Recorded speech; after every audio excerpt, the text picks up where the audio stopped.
look absolutely beautiful. This is why we camp in the wintertime. It's just gorgeous.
So this trail basically takes you to a scenic overview of what's supposed to be the Mackinac Bridge.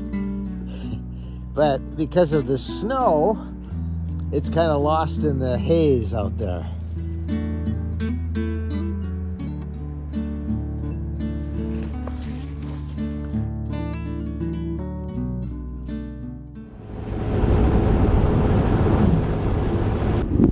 On the way now to Shipshewana Falls, and it is a winter wonderland, and the trailer's pulling great. The roads are a little I've seen better roads. Yeah, I guess the key to driving any kind of an RV in winter weather is just to go slow.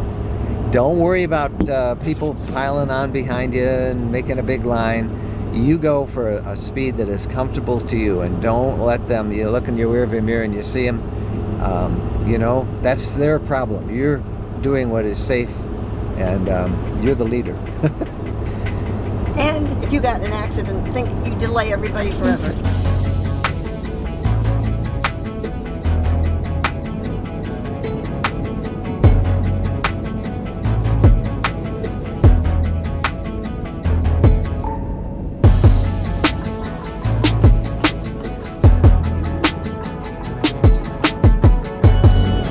As we've gotten closer to the falls, the roads have gotten worse, there's snow covered, and there's slippery.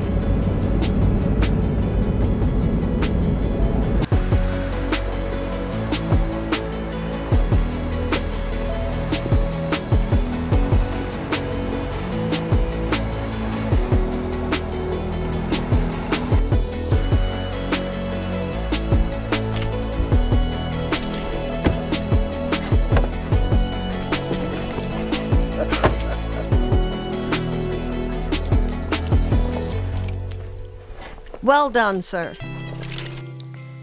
After setting out the levelers and turning on the heater and the fireplace, we did a quick tour of the campground. 32 other RVers joined us for the long Thursday through Sunday weekend in all sorts of motorhomes and towables.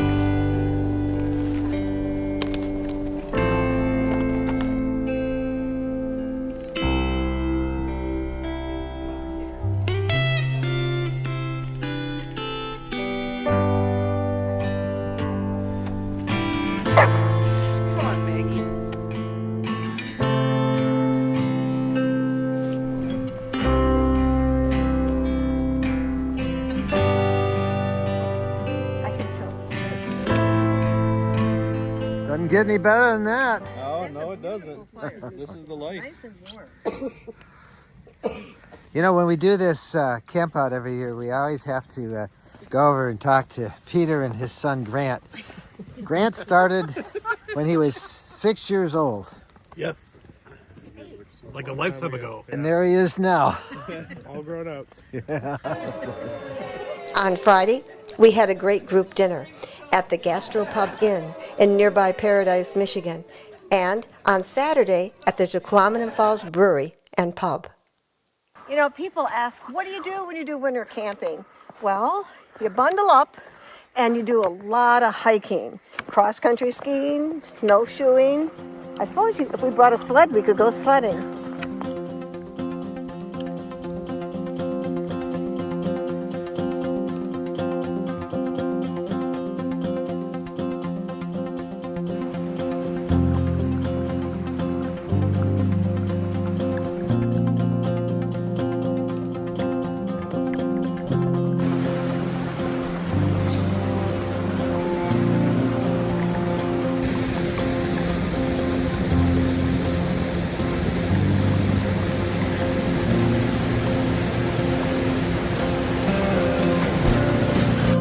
There are really two falls up here at Shipshewana Falls State Park. There are the lower falls, right here. It's a series of small little falls, the Shipshewana River. The lower falls are the closest to the campground. It's about a mile walk round trip. The upper falls, about 5 miles upstream, well, we'll show you that one.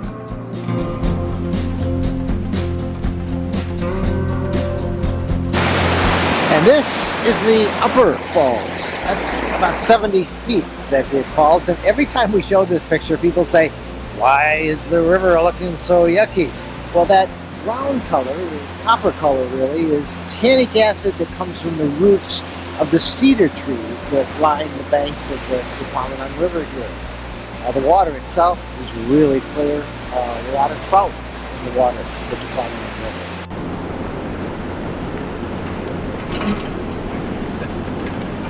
94 steps to the top. Okay. Bo says it was nothing. Did it. Been there, done that.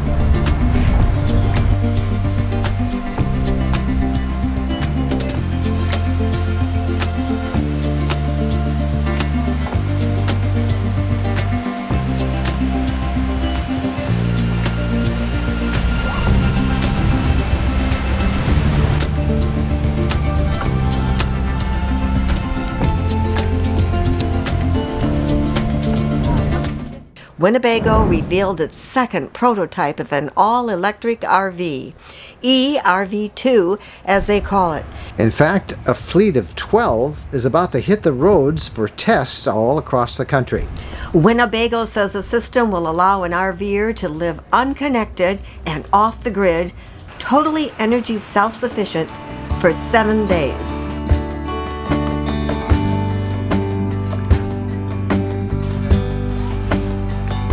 Acceleration is just fantastic, really. To much fanfare at the 2023 Florida RV SuperShow in Tampa, Winnebago revealed its second prototype of an all-electric RV, eRV2 as they call it. They showed an early version last year, but this one on the Ford Transit chassis with a custom wrap depicting van life scenes is much more advanced. In fact, a fleet of 12 is about to hit the roads for tests all across the country. So we are going to drive this eRV2, an EV RV.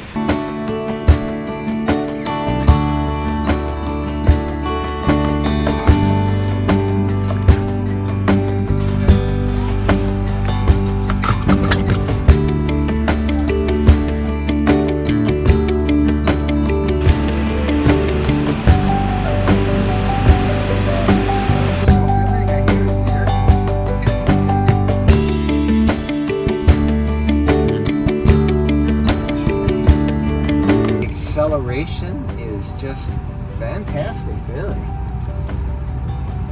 It's so smooth.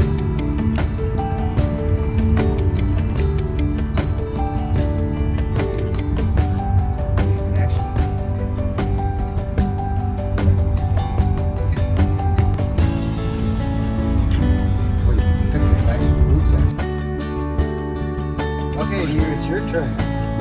You see what you're doing. I think I found our next RV. I was going to get my turn. I got my turn too.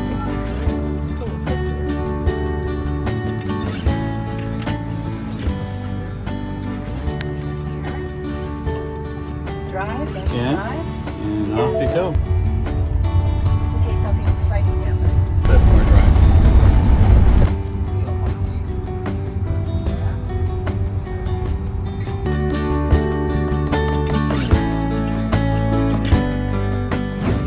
Well, it may take a while yet, but the EV RV is definitely here. What'd you think of that? I absolutely loved it. The quiet is awesome. The only way you know the engine's running is because of the AC running. So it's a good experience. Now, the challenges, as we've talked about before, are pretty obvious. They have to figure out how to get more range than 108 miles. But Tesla's figured it out. Some of the other big three EVs, they've figured out they're getting more. And I don't think it'll take long for Ford and Winnebago to work that out as well. And then, of course, the price of all this stuff, it's all costly. I think the biggest challenge, though, for RVers and campers, though, is going to be enough charging stations, particularly in campgrounds. Eventually you're going to want it so, you get a hookup site, and not only do you have 30 and 50 amp hookups available, but you also would have a charger for your EV RV. They got to work that out. They got to build that infrastructure. But It's coming. yeah. I always worry when we do a video like this is that everybody thinks we're going to show everything. Oh, there's no way to do that. There's just too many vehicles here. There are so many different RVs, well over 1,000. And already in just the first few hours, we've covered about 4.5 miles of walking here at the show. So while we'll do our best to show you a bunch of different RVs, we're going to be rather serendipity in what we show, kind of the things that catch our eye. Unfortunately, there's a lot of things that catch our eye. So, in fact, haven't you been telling me to close my eyes? Yes, I have, a couple of times. So stay with us, and we'll show you what we found interesting at the 2023 edition of the Florida RV Super Show. I like crawfish, I like rice. I like a brand new RV, that's nice. I'm going to find me one right here at the RV Super Show. I'm going to stretch my stomach.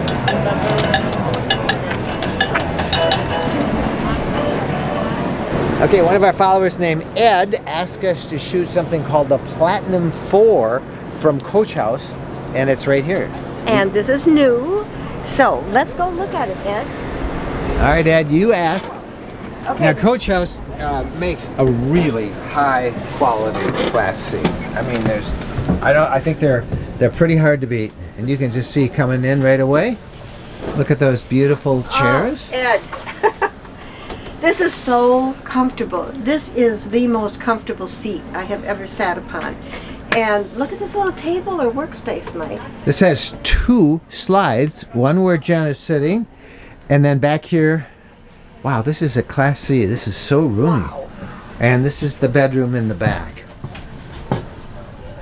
Isn't that nice? Big queen bed on a slide. See the slide? There you go. And here's a shower. Nice shower. And the bathroom is right here. Got to operate it with one hand. There we go. Oh, one of those fancy new sinks. Ceramic toilet. I like the fact that they have the bathroom separate from the shower. The toilet's separate from the shower, and I bet there's a door there. There's something that you could close that off. Maybe not. It'd be I'm easy to looking. put up. Well, Yeah, I'm you thinking could. Between the bedroom and the Yes, between the bedroom, there is right here. There's a sliding door. Very nice. This is beautiful. Big refrigerator. Ed. Oh, that refrigerator. Yeah. This is a nice big sink. Ed, good choice. And how long is the wait for this? 2 years to get 2 one of these. 2 years. 2 And years. What's a rough idea of the cost? What'd they say? I think about $250. $250,000. Boy, this is quality. Now, if you get it on a Ford chassis, it's 3 months. 3 months? Yeah. Oh. Ed, you did good in telling us to check out that Coach House. They are really a beautiful machine. I should point out that this Platinum 4 is on the Ford 450 chassis. It is hard to beat an Airstream. An RV show isn't complete without going through at least a couple of Airstreams. And it's always hard to beat an Airstream that's called the Classic. Is that why this is the most comfortable sofa I've ever sat on? Hey, come look at the back of this Airstream. This is the International. Look, this window actually pulls out and you have a screen, so you have this wide open area to let the outside in, and 2 twin beds in the back. I like it. Airstream. Yeah, very nice. Very nice. That's the first I've seen that. Come check us out, Camping World.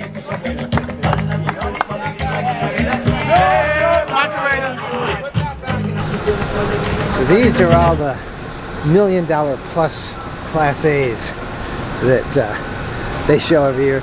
They make you take the shoes off, your shoes off when you go inside. I can see why. I mean, these are not $1 million. These are like $2 million. $2 million, it might make you rinse off your feet. That's right. That's probably what I would do if I had a $2 million RV. Okay, so everywhere we have gone, people say, if you're doing anything on fifth wheels, you got to go see the new Montana. I know I shouldn't let you see the new Montana.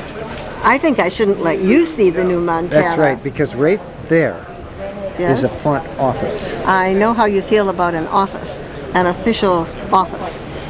I'm going to go look. Bigger is always better. I'm going to go look. You're gonna You go can't look? stop me. I can't stop you. I can't Go trip ahead. you or anything.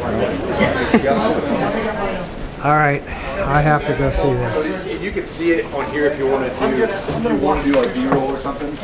Oh my gosh.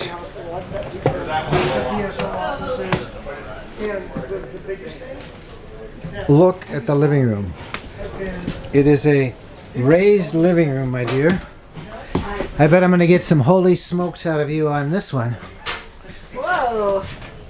This looks very comfy. I'm looking at the chairs, the most comfortable chairs lined up for the fireplace and television viewing. Oh, holy smokes. I think I like this. There we go. Holy smokes from Jennifer. Yeah, And then very nice. Comfy. downstairs is this massive kitchen, residential style fridge, high-end microwave, oven, range, beautiful gas range. Wake me up when you're done. Oh, come on now. I have just found my happy place. All right, I'm going to what I came here to see. This, the front office. Oh my goodness. This is pretty spectacular. She's making too much noise out there. I can shut this door. I've got just little touches, you know, a little felt board. I can put up my notes. A beautiful window to look at. This is really nice. A comfortable chair, not just a cheapie, a comfortable chair. Is this nice or what? I think your name's on it. You think my name's on it? Yeah. This is your cup of tea. This is your happy place. I think Keystone really hit it out of the park with this. Mm-hmm. Yeah, I got a big old blackboard to keep track of things. It's actually a felt board. Oh, a felt Very board. nice. Better. Yeah, Better. yeah. Nice desk, storage. Put the printer in there. Actually, Yeah. this is for the printer right here. Uh-huh. All right, let's go look at the rest of this thing. All right. Wow. Barn doors on this.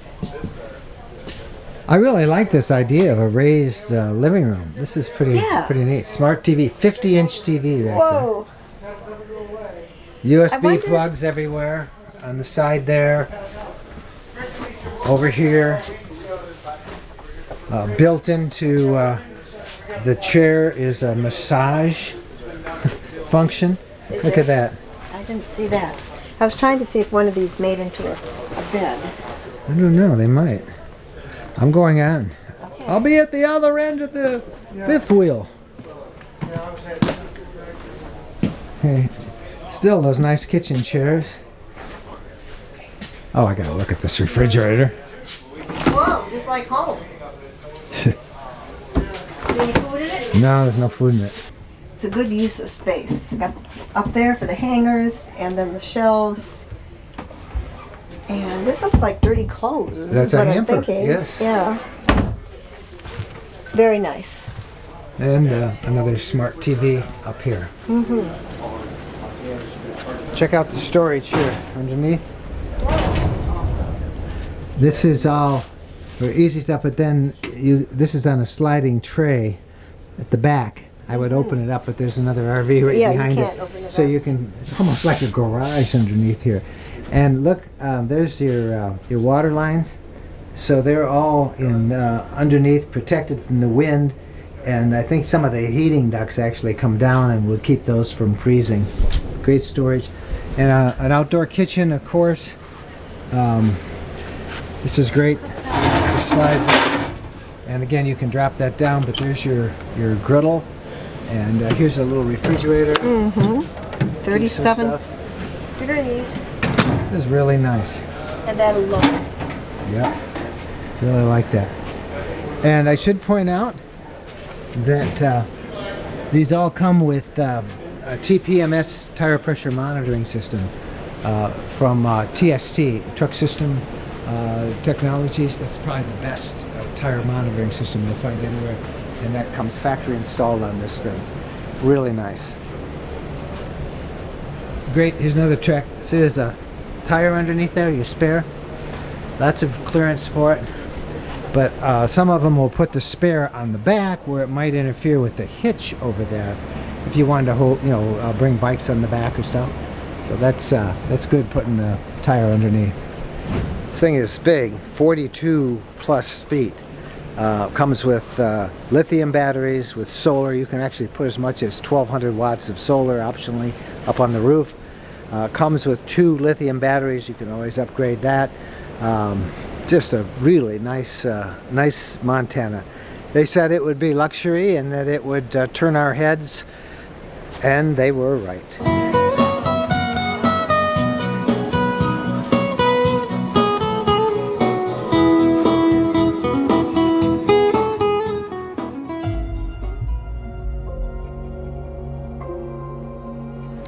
Now, in Mike's defense, you can see how narrow these spots are, and there's other vehicles across the street. There isn't a whole lot of room to maneuver in.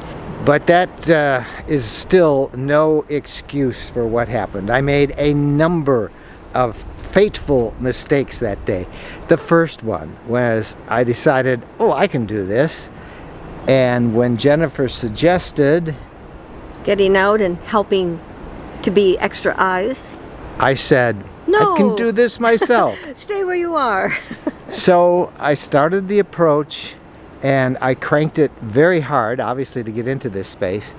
And all of a sudden there was this Explosion. this shattering noise of the rear window basically exploding. Bo was in his normal position in the back seat, but when that happened, Bo jumped into my lap. So I had a 63-pound dog sitting on my lap. okay, so the first thing is I should have had Jennifer out there spotting. She usually does. Why I didn't do it in the tightest spot I've ever had to get into, I don't know. Maybe I was excited about being here and getting ready to cover the show, and I was thinking about other stuff. No excuse.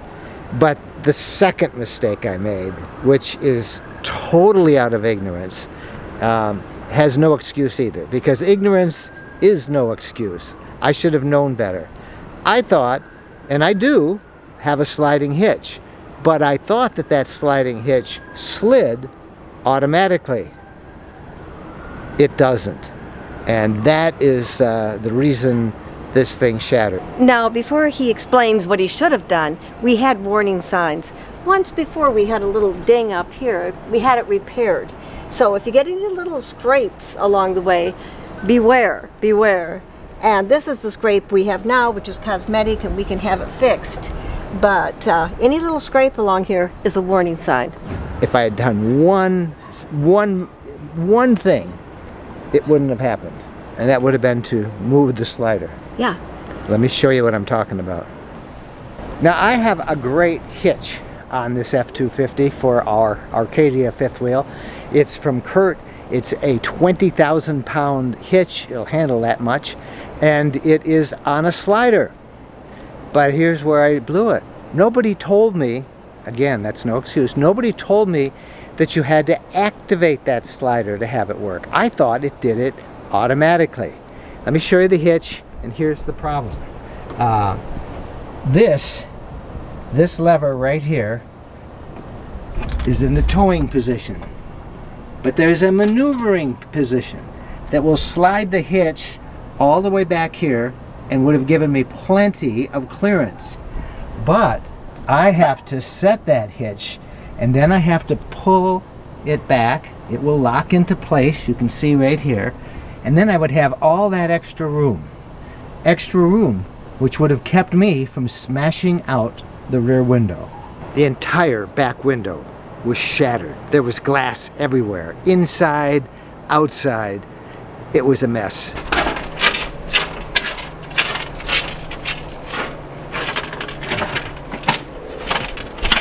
You do not look like you're having fun. This isn't fun. Everybody's had this experience of having to pick up glass after you get a broken window. These gloves aren't the best gloves to reach and pick up things. Got the shop vac, I don't want to ruin that, but we're gonna get this done. Jennifer tried to vacuum up as best she could, but the window was gone and we had to get it fixed. We tried Safe Light, nope, they didn't even, you can't even talk to a human being. It's all done through the web. And when they finally came back, it was like a week from Tuesday or something like that before they could even see me at their shop. They wouldn't even come out to me. But I found a great service. Wyatt Johnson has a glass company. I found him through Auto Glass Geeks. They sent him and he replaced it. But for my confession time and to help someone else who may be as ignorant as I am, though that's hard to believe, Uninformed. let me show you what I should have done. Okay, Will, this is my hitch. All right. Show me what I should have done. Okay, so when you got a short bed truck application, you're going to need a slider hitch to help you get the clearance. So when you purchase the Kurt hitch at the dealership, they should definitely show you how to utilize it. It's very simple. I'll kind of show you here today. Just a couple of steps you got to do to make sure that you get that clearance so that you can make the turn. All you got to do is get down here. So you open it, sorry, and then you see red. So what you do at that point, you're going to be hooked up. You pull forward with your fifth wheel locked in, and the hitch will slide. So with the Kurt slider, you're going to get up to 12 inches of travel. So now you can see you've got additional clearance now. So now you can back up, you can turn, and you're not going to have to worry about hitting the back window or anything like that. Wow, that would have solved all my problems if I had read the manual. Yep, pretty simple. You know, we've tried to think of everything at Kurt. You know, we want to make the smooth ride, we want to make easy operation. So, you know, we've got the quality products that connect with the truck, but you got to be told how to use it, right? Okay, so I'm here, I unhitch. And how do I get the hitch back to the towing position? So it's the same way. So you just open it up and you see red again. And so now, if your kingpin was connected, now you back in, right? So you back in. So now it shortens up that distance, and then you got to lock it in, and you're good to go. So what you can see on the other side is down here we've got the green line. That means you're good. So you're always going to want to look for the green before you tow off to go on your trip. This is not an automatic slider, right? But it's pretty simple. Yes. Now that I know how to do it. Yep. And I think it's probably a good move every single time that I am backing up to follow that procedure. I would agree, yeah, unless you want to have to replace a window or something else. No, we did that once. Well, yeah, if you follow those steps that I just showed you with the Kurt A20 and the roller, you shouldn't have any problems moving forward. And the new window is installed. It took only about 1 hour. Thank you, Auto Glass Geeks in Florida, for sending Wyatt over here from Orlando with the new window. All it took was money. It's like the accident never happened, except I'm telling you about it as my form of penance. All right, we're basically here. In 300 feet, arrive at 1081 Stanley Lane. The challenge, we're here, but the challenge is we got a bit of a hill to go down, and there's no driveway. But there's our RV over there, and it's a little bumpy. So let's drive in and hook up the RV.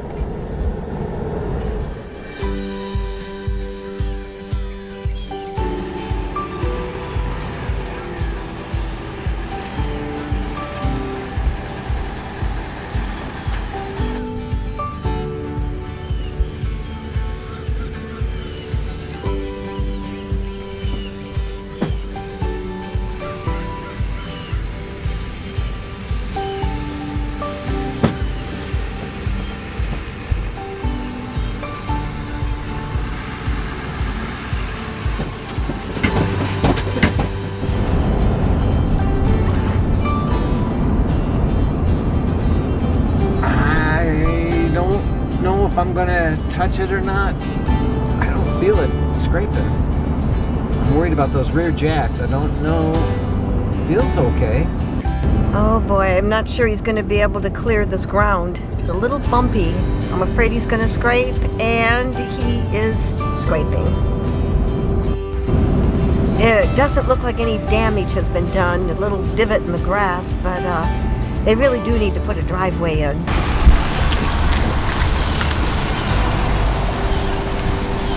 Okay, we are done. What a great service at neighbor.com. But I do hope he puts a driveway in.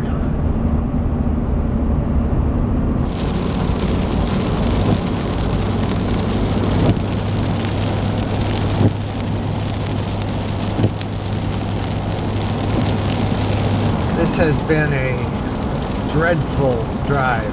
Pouring rain. 68 degrees, almost 70 degrees when we left Florida at about 8:15 this morning. And now about 250 miles, 300 miles down the road. Pouring rain. The temperature is 39 degrees. And it has been pouring rain almost the whole trip. Why did we leave Florida? We've forgotten about the bad roads. Oh yeah, Birmingham roads, I-65, just like that the whole way. Okay. Are we having fun yet? Sure. You know, you gotta take the good with the bad.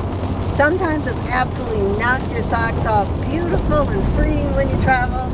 And excuse me, other times it's like this, nasty. And you say, what am I doing out here? Bo, how you doing back there?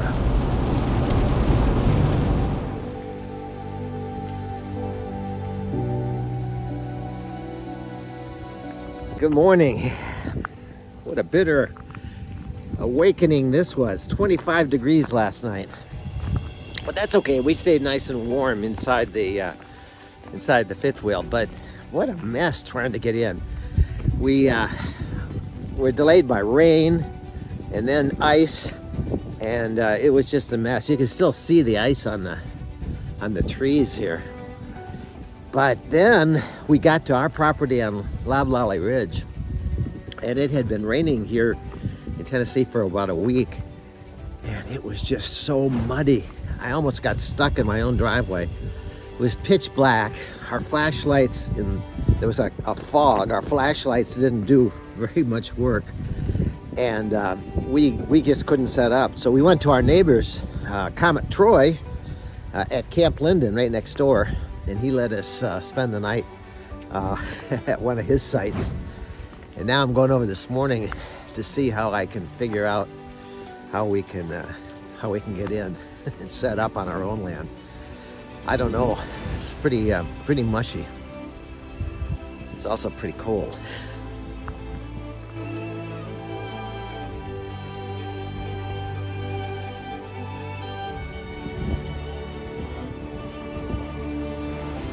The gate post right in here. See that? Man, did I overshoot last night in the dark. I drove up way up in here. It's a wonder I didn't get stuck. You see that?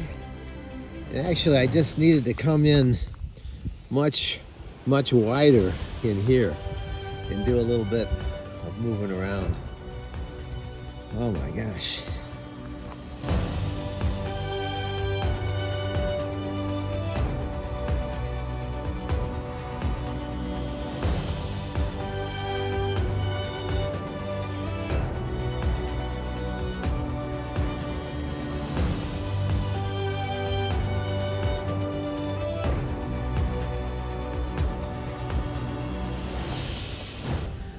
Voila, in the daytime, when I can see, I backed it straight in. It was a piece of cake. But can you see how I dug that out right in there? That was last night when I couldn't see. Life lesson, don't back into a spot unless you can really see. Piece of cake in the daytime when there's no fog. This week we're going to test out what might be the most expensive navigation system for an RV. It's the Garmin 1095, and they just introduced it at this year's CES show in Las Vegas. They sent us a unit to test out, and although we have been using Apple CarPlay and Google Maps and Apple Maps, we thought when we're towing our fifth wheel, just like over 50 foot long with our truck, we would try it, because this system is built specifically for large RVs. So here's one issue I have with this: conflicting information. I have been using Apple Maps through Apple CarPlay for directions, but we're trying it in conjunction with the Garmin, and I just asked it to give me directions to go to where we're going to pick our RV up in Goshen, Indiana. We're near Kalamazoo, Michigan right now, and we've got two sets of directions. One of them says I turn right, and the other one says I turn left. Well, I guess it's 50-50. Choose whatever you think is best. Well, the one that says turn left, which is Garmin, the distance from where I am right now is 67 miles. The one that says turn right, which is normally the way we would go, is only 60 miles. So It's only 7 miles. 7 miles is 7 miles. I'm not sure which one to trust. I think, well, one of them has me arriving. And the one you go left, the arrival time is 4:05, and if you go right the way we normally do, the arrival time is 3:53. Turn left on 4th Avenue West. Well, the suspense is killing me. Which way are we going? I like you, Garmin. Turn right onto West O Avenue. I'm going to follow that one, The which traditional way? That's Apple Maps and Apple CarPlay. Not that I don't like you, Garmin. Okay. I just don't trust you. Okay, so you have done the way we always go. You're not in for the spirit of adventure of going the way this is telling you to go? Aren't you testing this product? Well, one is 353. What do y'all think? Should I go the Garmin way? It's a... All right. Bo just wants us to hurry up and... Garmin takes 10 minutes longer. Oh. Decisions. Where do you want to go? You tell me, right? Well, What's the Bob Seger song? I could go right or I could go left. It was all up to me to decide. Just then I saw a young hawk flying. okay. I don't so see any you're young testing hawk a flying. product. Could this way be better? The way it's... I don't know. It's 10 minutes I longer. really don't care. It's taken 10 minutes to decide. Sorry, I'm saving the 10 minutes. Garmin, Okay. you lose on this one. Michael, where is your sense of adventure? Bo, Just wants to see those Amish he horses. just wants to go through Amish country so he can bark at the horses. Yeah, I can hardly wait. Well, we figured out why we were getting two different readings. The Apple CarPlay, Apple Maps directions were based on just driving the truck or a passenger car, right? Yes. And so there were a lot of twists, and there were a lot of turns, there were some narrow streets. This Garmin is based on getting us there the easiest way while we're towing our 32-foot fifth wheel. Okay, so it really makes sense using this system for GPS, because when you're towing, you can program it for how big you are, depending on what you're towing. So it'll send you routes that you can fit under bridges and the curves and everything, that you won't have to be white-knuckled. Yeah, you enter in the length of the unit you're trailing, how tall it is, how wide it is, and it picks routes that are based on what you have behind you, which is really a comforting thought. Well, here's something nice that it does. As you approach your destination, Turn left on Davis Drive. it automatically pops in an aerial view of the area around your destination. And you can then compare not just the flat map, but you have a satellite view that shows where you are. Arriving at 2425 Davis Drive on the left. See? Look at that. Is that cool or what? And here's what's over there. And there's the picture of where we are. And there's over there. That is really nice. I gotta say, the one thing that It's probably a con is its size. Yeah, and it's blocking some of the front window. It is a really big screen, and it takes up a lot of real estate. Okay, what I like about this is there's a panel that you can pull up, and it'll tell you the cities that you're coming up to, how far away, how many miles those cities are away, and if it's just helpful to know what's up ahead and how far away it is. And something else about that panel is next to each city it lists whether there's gasoline, food, and restrooms, all that stuff. So it's really helpful for a quick glance and say, oh, hey, we're coming up to Jellicoe and we can get food and there's restrooms there. And it's just, easy, quick information at a glance. All right, this thing isn't perfect. Let me give you an example. We want to go to the KOA. So I go, hey, Garmin, directions to the KOA in Corbin, Kentucky. Which result near Corbin, Kentucky, would you like? So, look at this. This is crazy. Hair salons, Cash Advance. We don't want any of those. Let's try it again. You would think that they would know that KOA is a search term that many people are going to use. So I'll try it again. I looked it up on the KOA app, and it's Corbin and Laurel, so I'll try it again. Let's see if I get a better. Hey, Garmin, directions to the KOA Laurel in Kentucky, Corbin, Kentucky. Oh, didn't recognize it. Hey, Garmin, directions to the Corbin, Kentucky KOA Laurel campground. Which result would you like? Now they have, who knows what those are, the Corbin area tech. What did you say, Campgrounds of America? I'll try that. Okay, let's try it again. Hey, Garmin, Campgrounds of America in Corbin, Kentucky. Cannot find search results.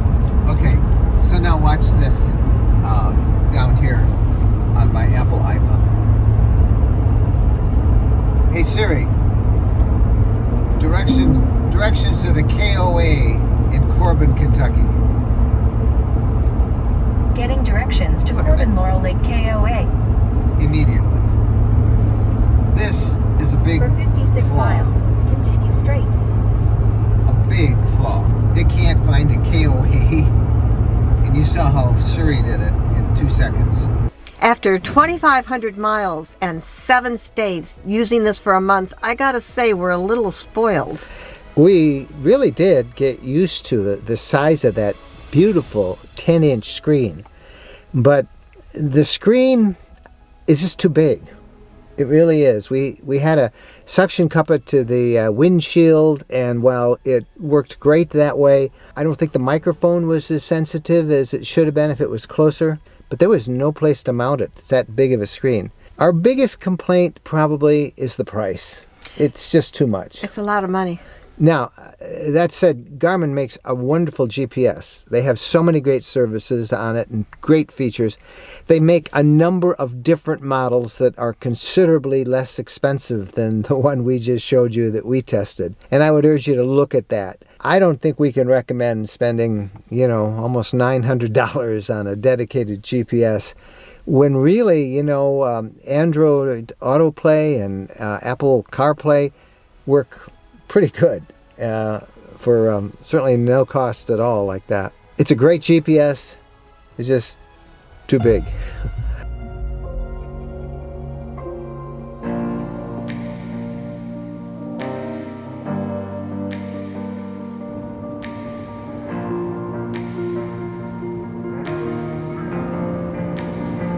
It's no secret that we are big fans of Harvest Host.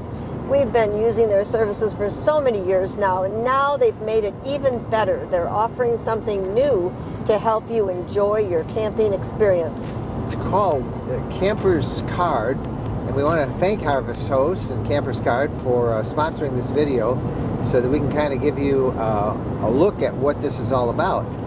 It's being introduced this spring, and we are one of the first campers that are going to be able to try out the program, but It's kind of like a discount campers club. You get substantial discounts at really great campgrounds all around North America.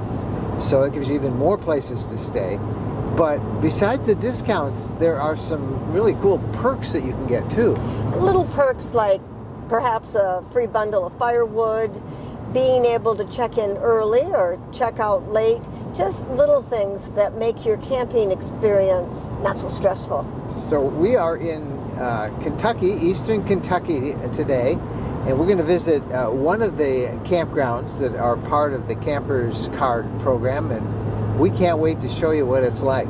We are excited about this Campers Card. It opens up a whole world of new places that we never would have thought of before, and any kind of discount that you can get on anything with inflation crazy and everything getting harder to afford, it's going to be great having this access to new places and discounts. Finding this place was a breeze. We used the Campers Card app. We found it on the web, and we looked it all up, and we even have it on the on our cell phone. But we've never heard of this campground before. But wow, it looks awesome. It's like really big, Jen. It really is a Lago Linda campground, 410 acres. You can hike, you can rock climb, you can whitewater raft. So lots of things to do and lots of space with 410 acres. And we probably never would have found that spot had we not been able to easily access it through the Campers Card app. And we're going to try it out. So we're heading there right now. And Bo is pretty excited. Well, as much as he can be, because he doesn't know where he's going. he likes to hide his emotions. The hike to Kentucky's Natural Bridge is one of the most popular hikes in Appalachia. It's not a long hike, a little less than a mile up and a mile down. But the sad thing for us is no pets are allowed on the trail. So Jen and Bo had to stay back. But I'm going to take it and I'm going to roll the camera. So come on with us.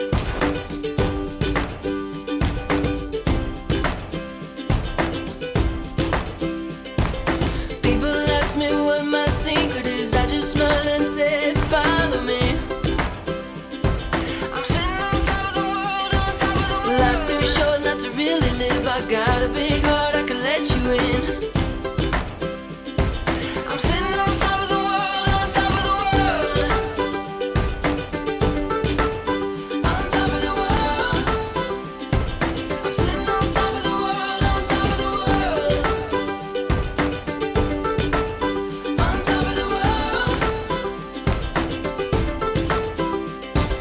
People ask me what my secret is. I just smile and say, live for today.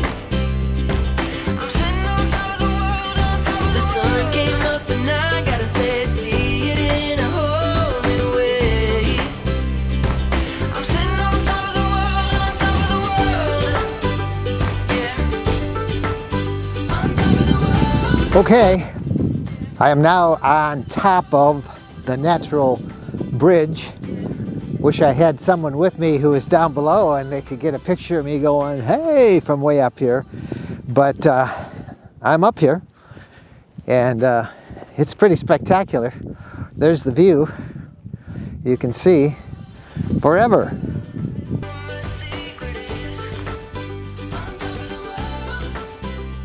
Without Campers Card, we never would have found this delightful campground.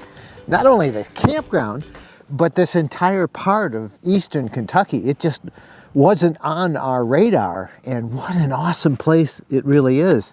Thank you guys so much for watching. We got some more exploring to do.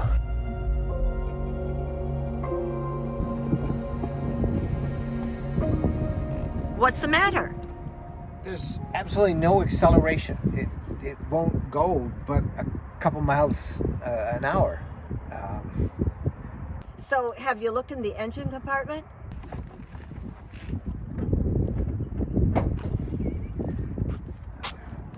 I'm no mechanic, so.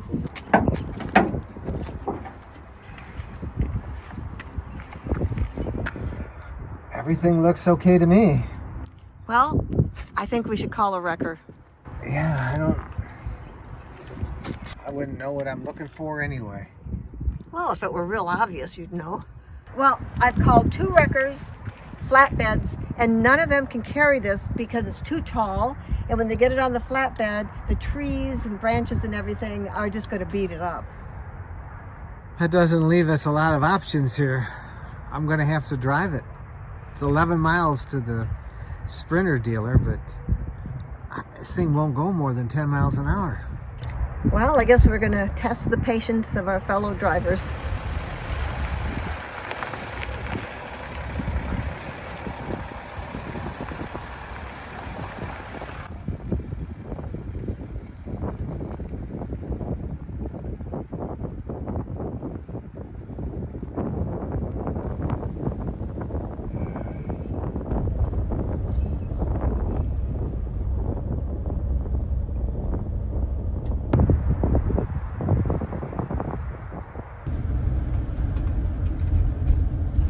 Oh, this is really tough. Going 10 miles an hour. This is going to be a long ride. 10 miles an hour. This is taking me like an hour. Hour and 5 minutes to go 10 miles. Okay, at the dealers. So what was it? Let me show you. So what happened was mice got in the engine air filter. I couldn't see that when I opened the hood. They got all through in there. They bit through the filter itself, which was all covered up. If I had taken it apart, I would have seen it. But you can see what a mess they made.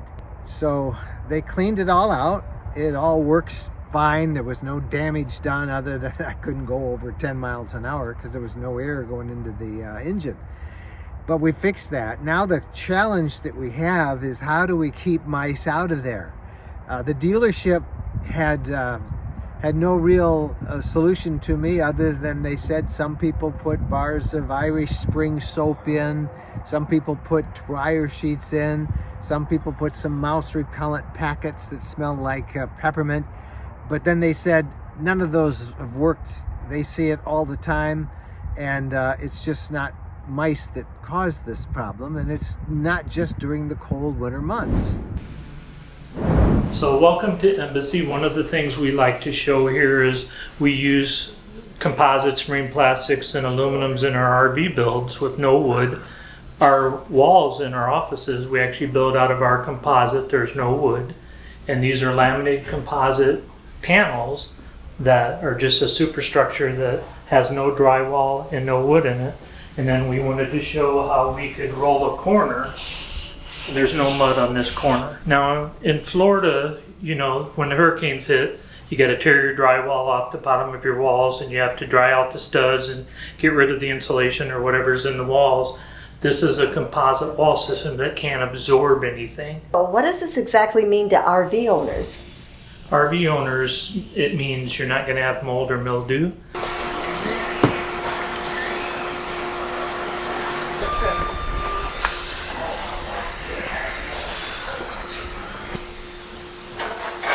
So one of the key features, many of the key features in our RV is these vehicles flex when you go down the road and hit things.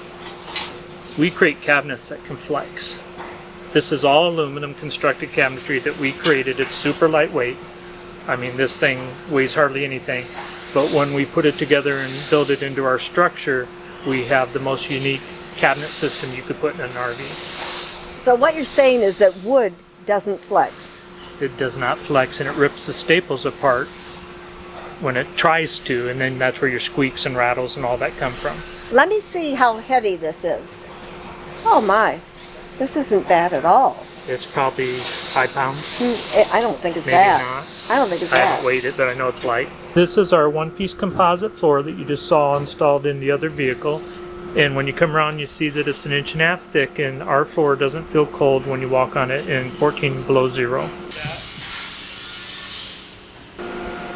What is this? This is a composite body we built for surgical instrument repair to be the largest non-DOT vehicle available, and it's no wood again. This is all fiberglass protrusion composite that we created and built a body out of. That's just, this weighs 100 pounds more with this body on it than a van does empty on a Ford Transit. So could you make an RV out of that? We are building an RV right now. We call it our Cape Cod. It will be a completely composite B+ RV. Embassy also builds disaster relief vehicles for the Salvation Army. When you see disasters, you're going to see one of their vehicles there making a difference. This is the inside of one of these Salvation Army disaster relief vehicles. And by the way, here's that air conditioner that Terry was showing us and how efficient. Right off the shelf from a big box store. Really, really, you can imagine that must do a great job, because look at this kitchen. You can imagine the heat that it puts up. This is a full-fledged commercial kitchen. Look at the stove. Look at these burners. All the shelving. No wood in here. This is good. Look at the wash station. Size of the refrigerator. So I have to show you before we wrap this all up what's inside these composite walls. It's all a process that's called fiberglass protrusion, and what it means is this is incredibly durable, incredibly light. Look at that. This is what is in here. Can you see that? This is what makes the support structure for this thing. It is stronger than steel. Can't break it. It is lighter than aluminum. It doesn't rust. It doesn't conduct electricity. It is so incredibly light and yet so strong. All right, I know what you want. You want to see a finished model. Well, we got one. This is the Embassy SL, and Jennifer's already in there. Jen! Yeah? So what's it like in there? Well, I think you got to come in and see it for yourself. We're going to start with the master bedroom. As you can see, this is nice and thick and comfy. This bed is a full-size bed, but it can accommodate a person that's 6 feet 6 inches. But this is much more than a bed. Let's have Carrie show us. So let me show you what this can do.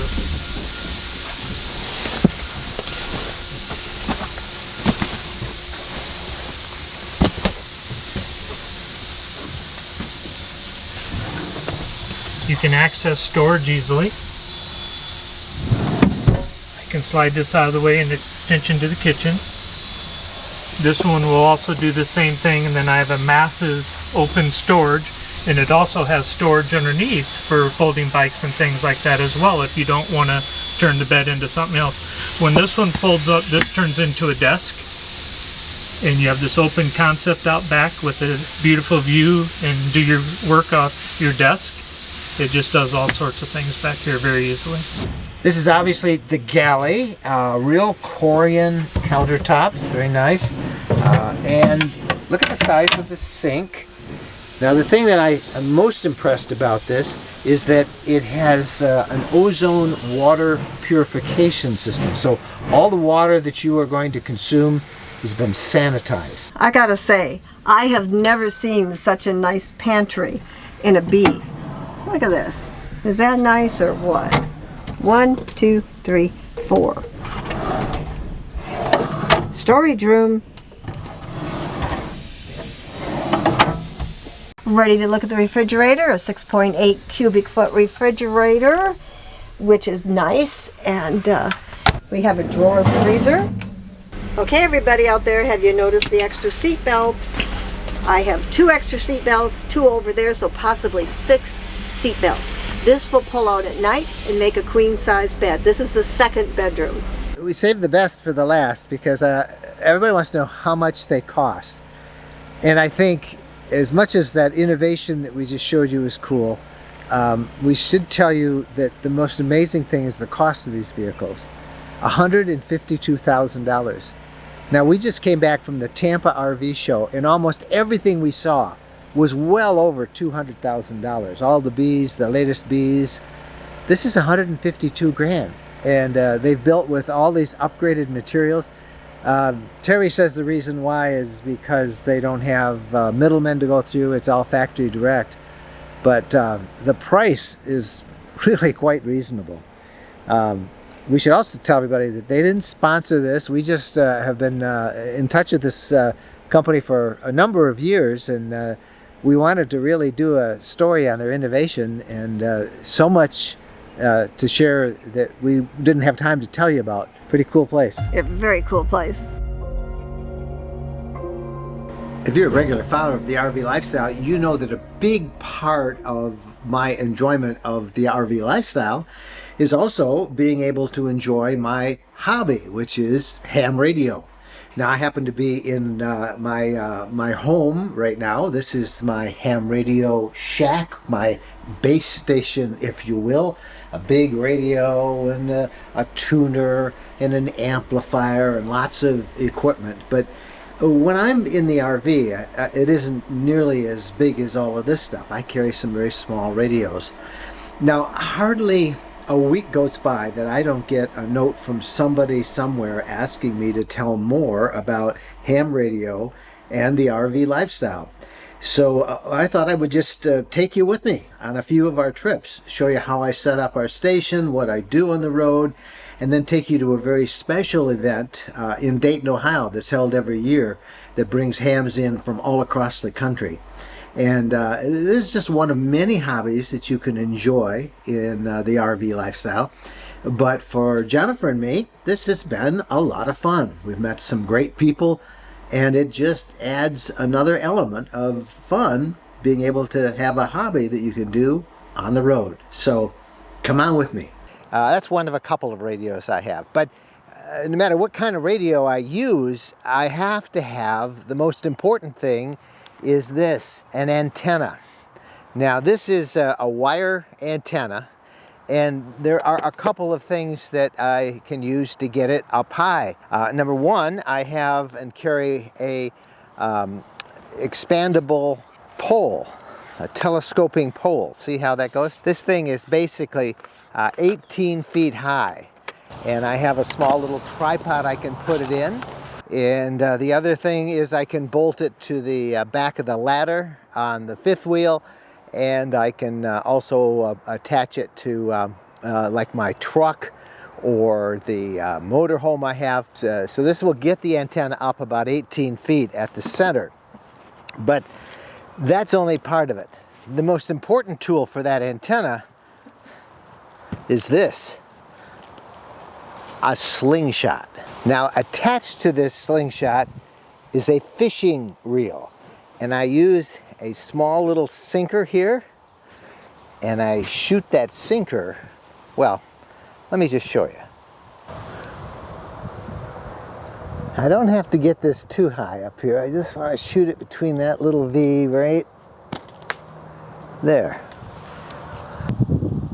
All right, there's my sinker, and I'm just going to tie a little rope around it,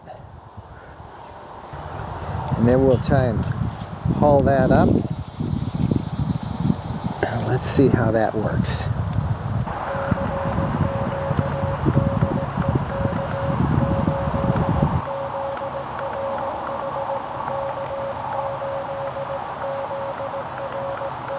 You are very strong, 5'9" plus.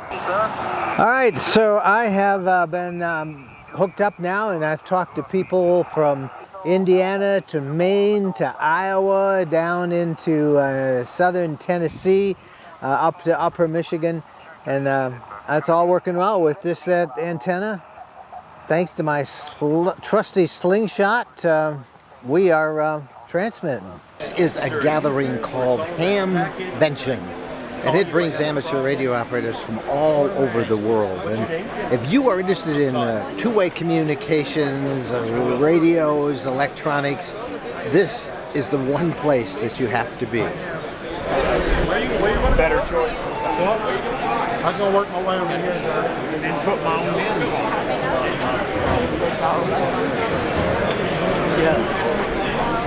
Yeah, I want to get into that.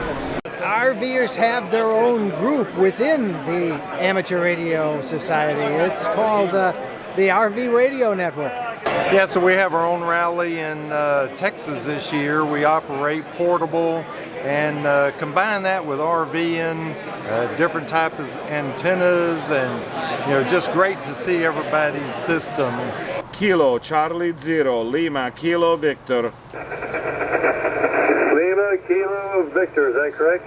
That's a QSL. This is Andrea, and I'm talking to you from the KOA camping in close to Dayton and Vention. Why is ham radio such a good hobby for RVers? Oh, because no matter of the place where you are, when there is no other form of communication, and many of the time us traveling, there is no cell phone signal, there is no TV, no internet to anything, but no matter where I'm at, I can pull the radio out and anything from a body pole to a wire antenna, and I'm in contact with anybody I want to, so I made contact in Europe with just 70 watts. It's a great way to keep in touch and to have somebody, for emergency, for a hobby, for anything. All right, so if you're interested in ham radio, let me just tell you, it is very easy to get involved. The entry-level class license, the technician class, you can get that with just an afternoon study, looking over a book. And then, of course, you can get more privileges and more bands and frequencies you can use the higher up your amateur radio class license goes. But I urge you, if that sounds like something that you're interested in, check out the American Radio Relay League. I'll put their address on the screen below. They will tell you everything you need to know. They'll even connect you with a local ham radio club where you can get some help and some first-person expertise from a neighbor who happens to be a ham radio operator. Hey, I hope to see you guys on the ham bands and on that RV radio net that I talked about. I'm Mike. Thanks for watching. And as we ham radio guys say, 73. Okay, so we're a little tired. We just got back from hosting our summer gathering, 50 people from all over the country. We were at the tip of the Michigan Mitt in the Straits of Mackinac, right on the shores of Lake Huron, and what an awesome time we had. And this is our version of sending you a postcard, letting you see what we did and how beautiful it is up there. So come on along.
Onan 5500 generator, queen size bed.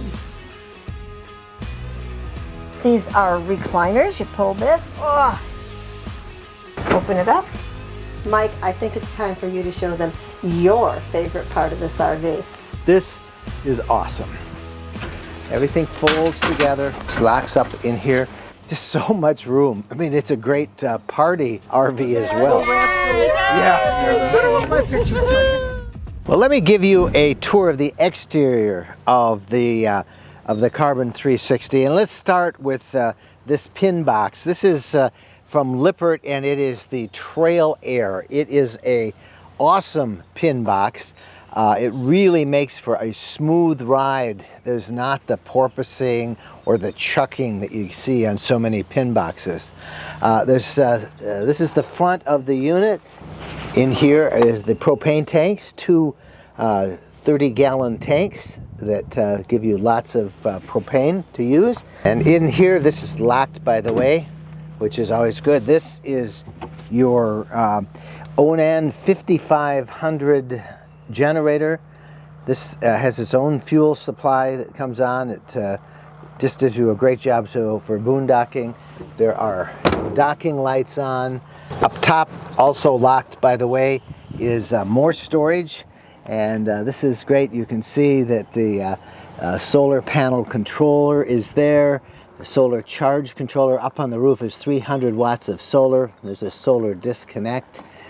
Here is your pure sine wave inverter, your Power Magnum inverter, and some more controls here. But nice storage. You can get a chair or two in there if you'd like.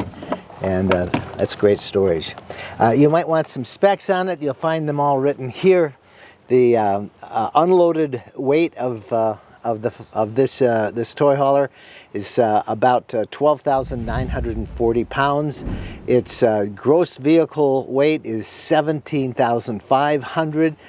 You have 7,000 pounds on each axle. The tires are 16-inch tires.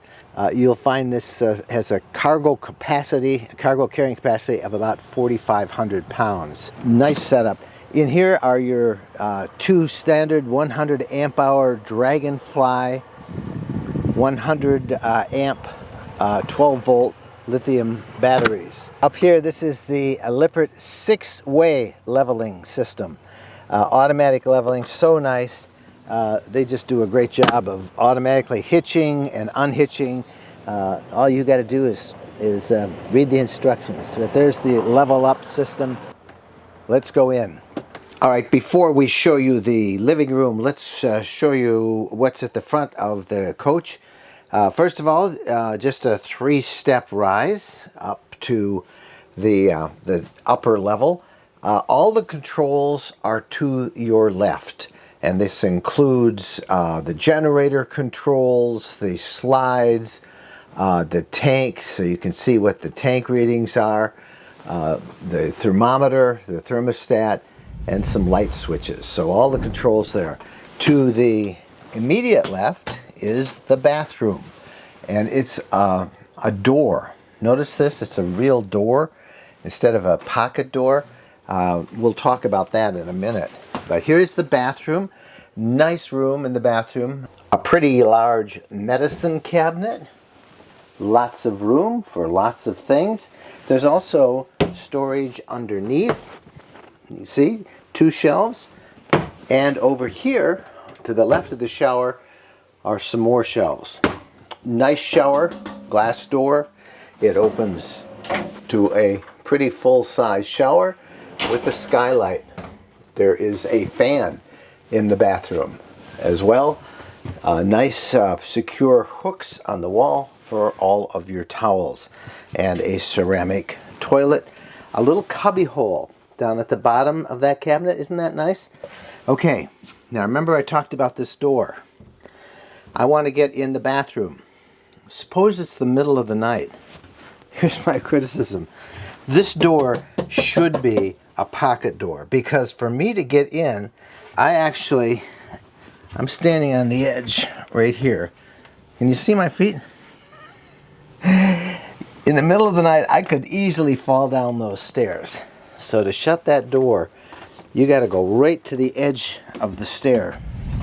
That's pretty scary in the middle of the night. Beautiful bedroom, lots of storage, queen size bed. Take a look at the storage above. Very nice nightstands on each end, plugs here, and this is a magnetic charger for your cell phone. The wardrobe is on a slide out, so you have lots of room, both sides of the bed. Again, another nightstand. So all in all, really great bedroom, and of course the second air conditioner right up here for the bed with the control here. Room on the wall, solid, it's studded back there and backed for TV, for you to mount your own TV. All the plugs and the connectors are there. So that's the front. Now let's come down and take a look at the living area. And here's where we find Jennifer. Now it's my turn for the living area, the main living area. First thing you notice when you enter here there are 4 comfortable chairs, and I mean super comfortable.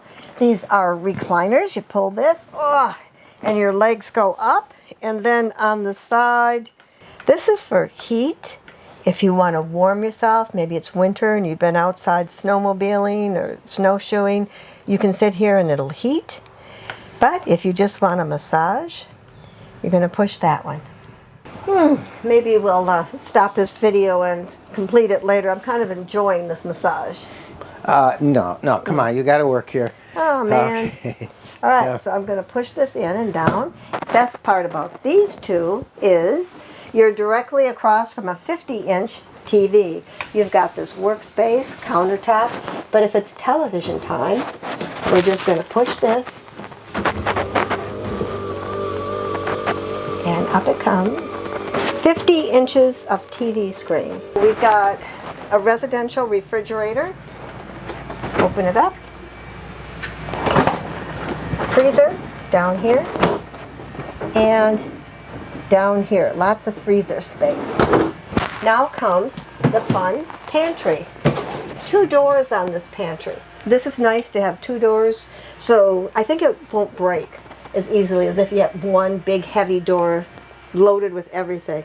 2, I think, is a better idea. Okay, kitchen, living area. Mike, I think it's time for you to show them your favorite part of this RV. Okay, so that's the front and the living room. Now, I should tell you that this Carbon sleeps 7 people. 7. Now, 2 in the front bedroom that we've already shown you, but we have 1 up here. This is a loft. Can you see that? But there is there's a ladder. We're not using it, but there's a ladder that goes right here, and there's still room to get out in the front, but there's a ladder. So that's a place for a kid. They would love to stay up there in that bunk, and the ladder will keep them from falling off. Not a lot of air circulation up there, but you know, kids. All right, let's now go to the garage.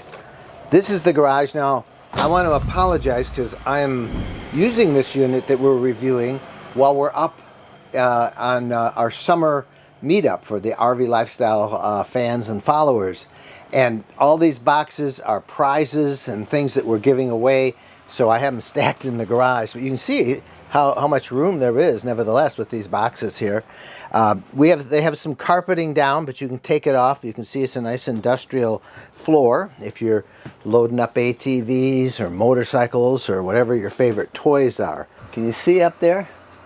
That is a bed as well that will come down on these tracks. This sofa, by the way, will fold up tighter than that against the wall. But using this switch here, you can raise the sofa. See how it's going up on that thing? And you can get it way up high and out of the way for all of your toys. And lots of room underneath. Now, if you were going to use this bed up here, you would want this sofa down low where we had it before, and then you'd bring this bed, and it would be kind of like a bunk bed. So let's count them again. We have 1 sleeping in the loft, 2 in the up front bedroom. That's 3, 4, 5, because again, remember this comes together. And then up here, there's room for 2 more, 6 and 7. 7 people can sleep. So this is the garage. It is, I think, about 12 feet. And it's the full width of the trailer. It's extremely tall, lots of room. Storage up here, you would certainly need a step to get up there because I'm 5'10", I can barely touch that. So you'll need a stair step to get up in the storage there. Now let me show you what we are calling, at least Jen and I are calling, the bow deck. This is awesome. This is like a balcony, a patio, a deck that gets you out, and it's very stable. Nice strong screen around it. They have a really nice system of locking this, and this just pulls back really together, and it will go back in here so you can lift this ramp up and seal it all off. Now, since I'm shooting this myself, it's a little bit hard to show you how this fencing system works. So let me hand the camera to Jennifer, and I will then show you how the fencing system sets up and stores. First of all, there is a gate, and it's on a wheel. I don't know if you can see the wheel, but that's how you go in and out. And there is a little latch there that you can put on it. And there's even a lock, so it'll stay locked and you don't have to worry. But they've really made this easy. You see about down here, and these little things right in here, these will pop out. Here's one here. So watch this. I will just move that out like so. And then these come out really easy. Everything folds together. This locks up in here. They slide really well because they're on wheels. See how they fold? They fold in together. That's it. That's how simple that is. And of course, back here, this lifts up and securely locks. And that is, well, what we've called the bow deck. But it's a great patio, balcony, call it what you want. Our folks who came and toured with us thought it made a great addition to an RV party. Okay, so you're all set to enjoy your outside area, but there's bugs. Just about any place you go, there are bugs. So we have this strap, and we have a screen, and we're going to pull this down, and awesome. Keep those bugs out.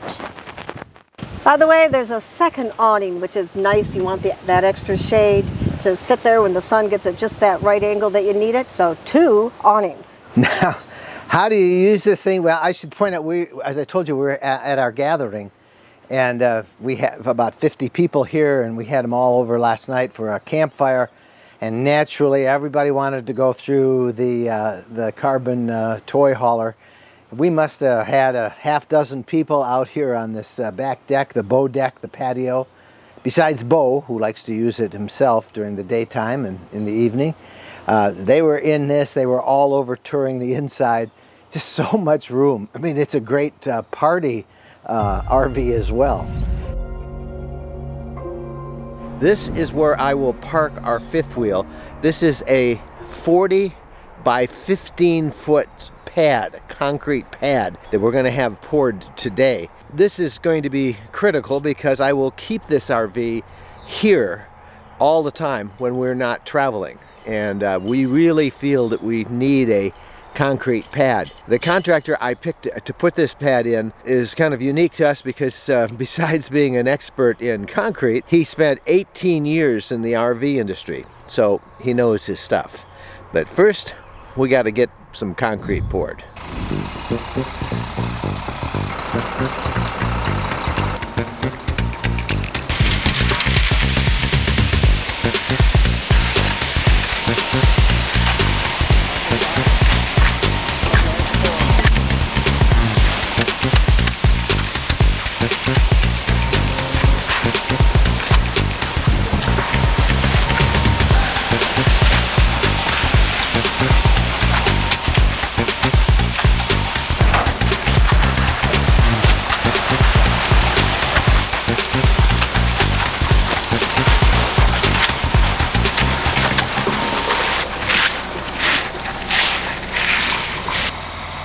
Tell me about this concrete. This concrete is 4 inches thick. It's 4,800 PSI, real structural concrete.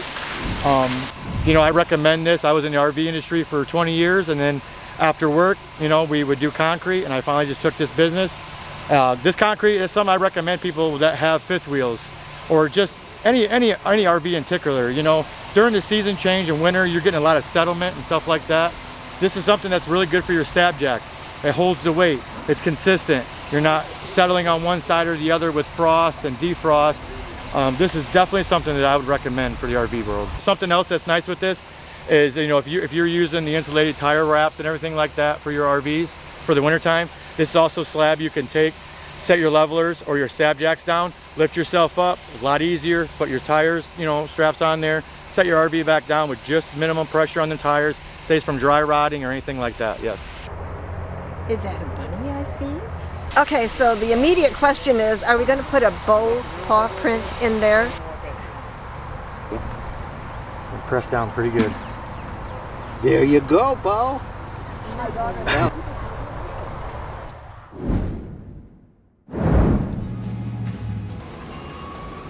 We are Four Seasons Coach. We are warranted for full-time RVing, and we have a ton of repeat customers. We have more full-timers out there than any other brand. Now, Josh, what do you mean by Four Season? A real, true Four Season? Yeah, so what we do from a Four Season standpoint, we rank all the way down to 0 up to 100. Our tour of the factory took us through every phase of the construction process. We saw it from when it first came in as a chassis to when they roll out headed towards the dealer. And it was really that tour that cemented the fact that this is what we wanted, a Montana high country. When it came time to buy, we bought from Tierra RV in Elkhart. They're really close to the factory, so their prices are special. And because they are so close to where they're built, they have one of the largest selections of Montanas in the country.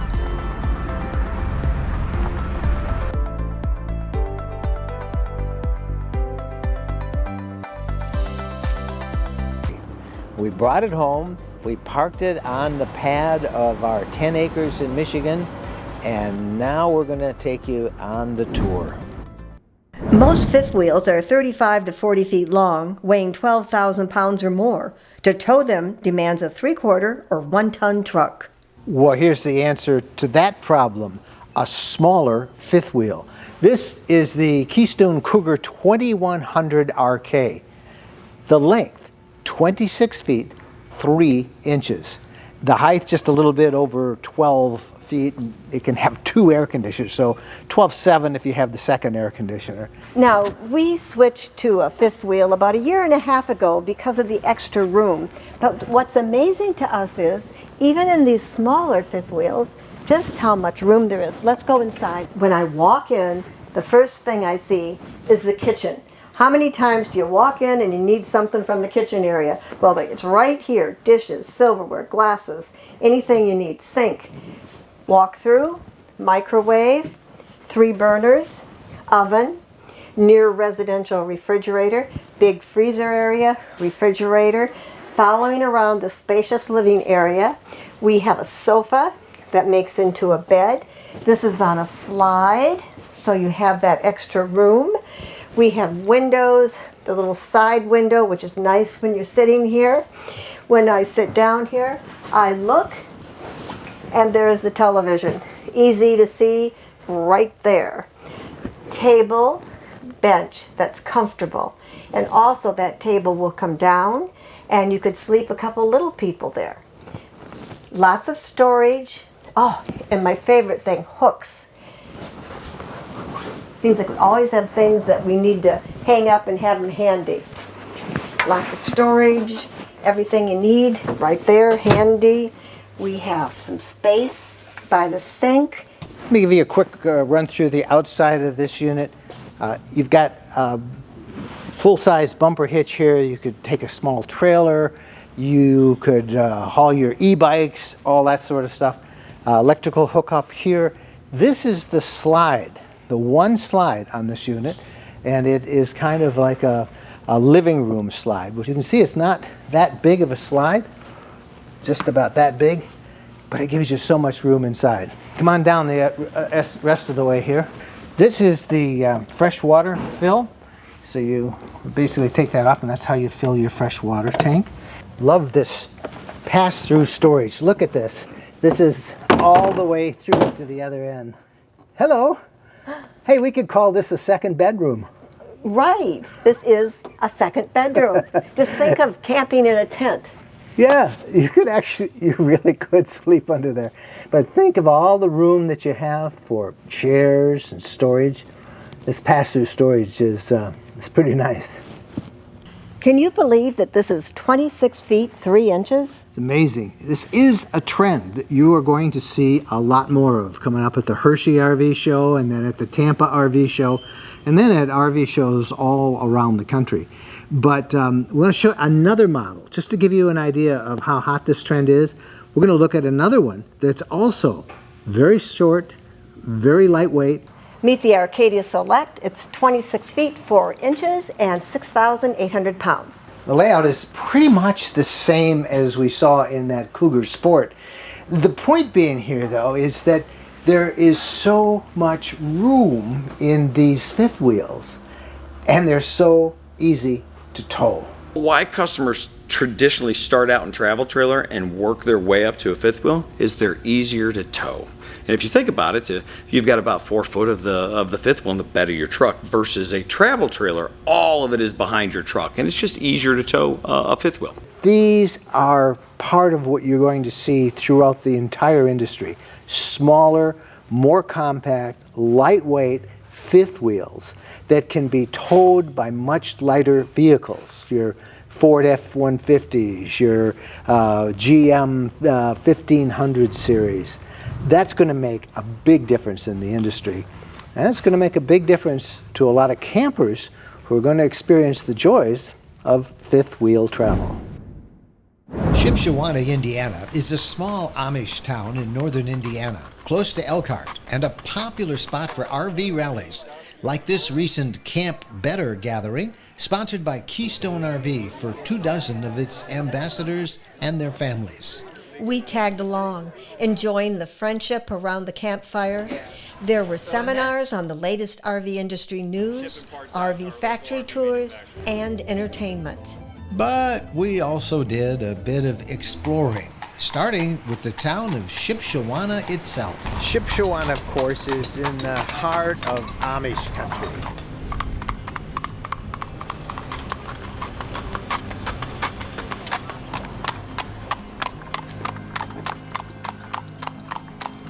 The Amish are known for the quality of their furniture, that handmade touch that makes it awesome.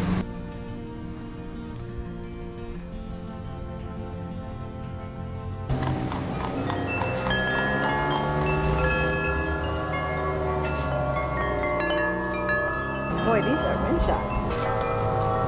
Wow, $340. Sounds like a bell choir.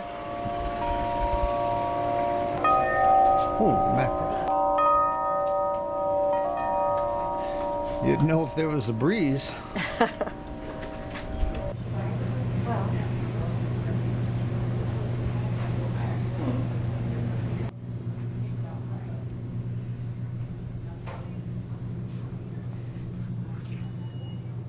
That is soft. So one thing I really like about Shipshewana, I'm not a big shopper, but outside all the stores are these awesome chairs. You can just kick back, listen to the wind chimes, the clapping of the horses, and let your wife do all the shopping she wants. Lay it on top of it.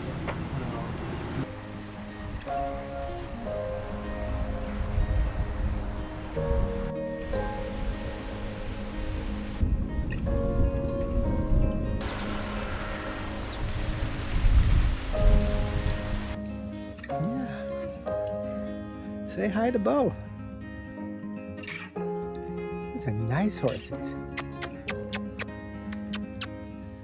Yeah, you're a nice horse, yeah. Oh, look at this guy. Look at this guy. Yeah. Goodbye, horses. Nice to meet you.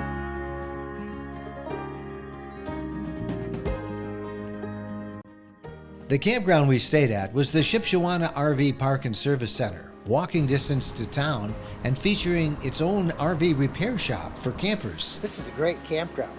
Full hookups, but right behind the campground is what everybody comes to Shipshewana for. The flea market. It is a huge flea market. In the summertime, it's just about every day, and then it's weekends all year round, and it is, how do we describe it? We're not a big fan of flea markets, but this is an epic flea market.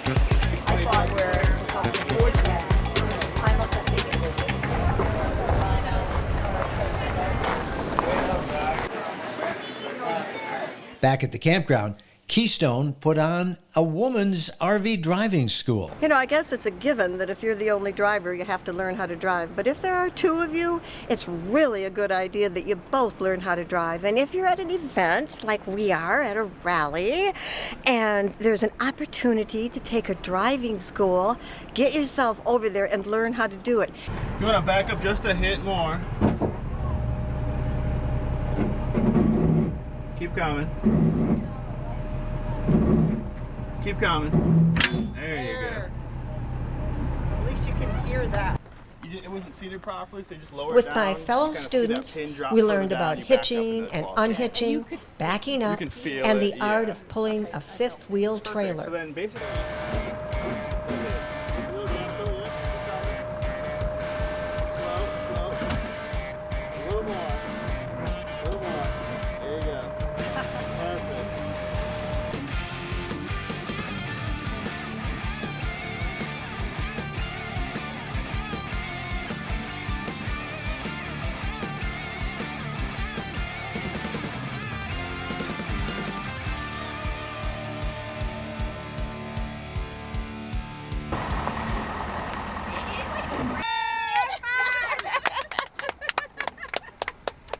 You got some stars there. Oh yeah, good drivers.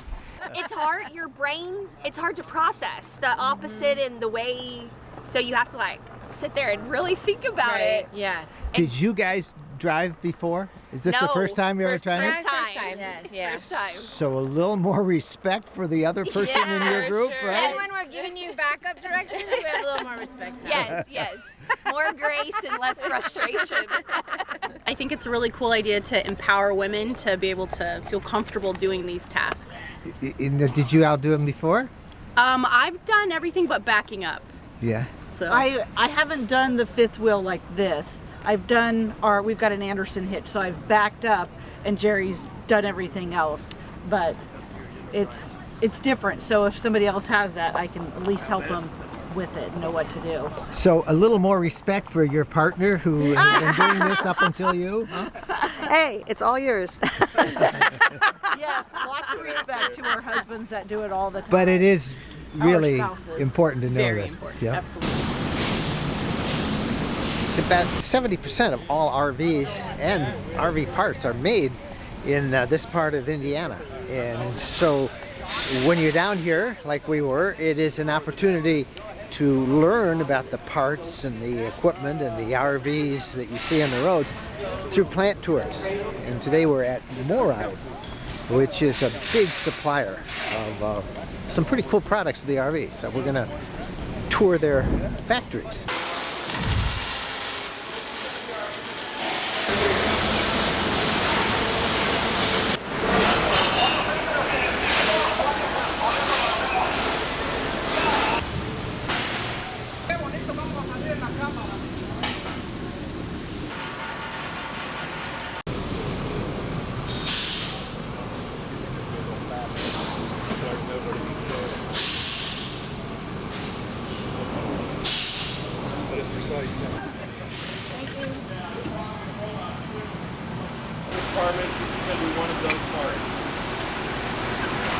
shipping parts out to our local RV manufacturers.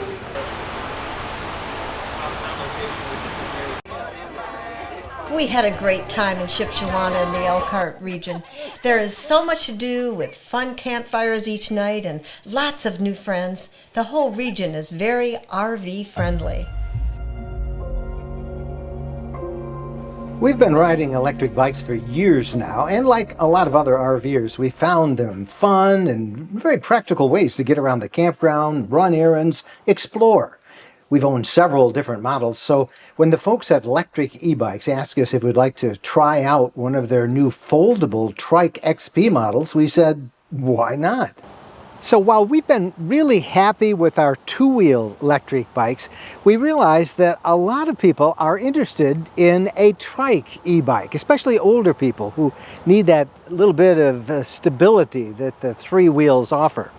The problem has been, though, that Trike e-bikes are really expensive, $2,500 to $3,000.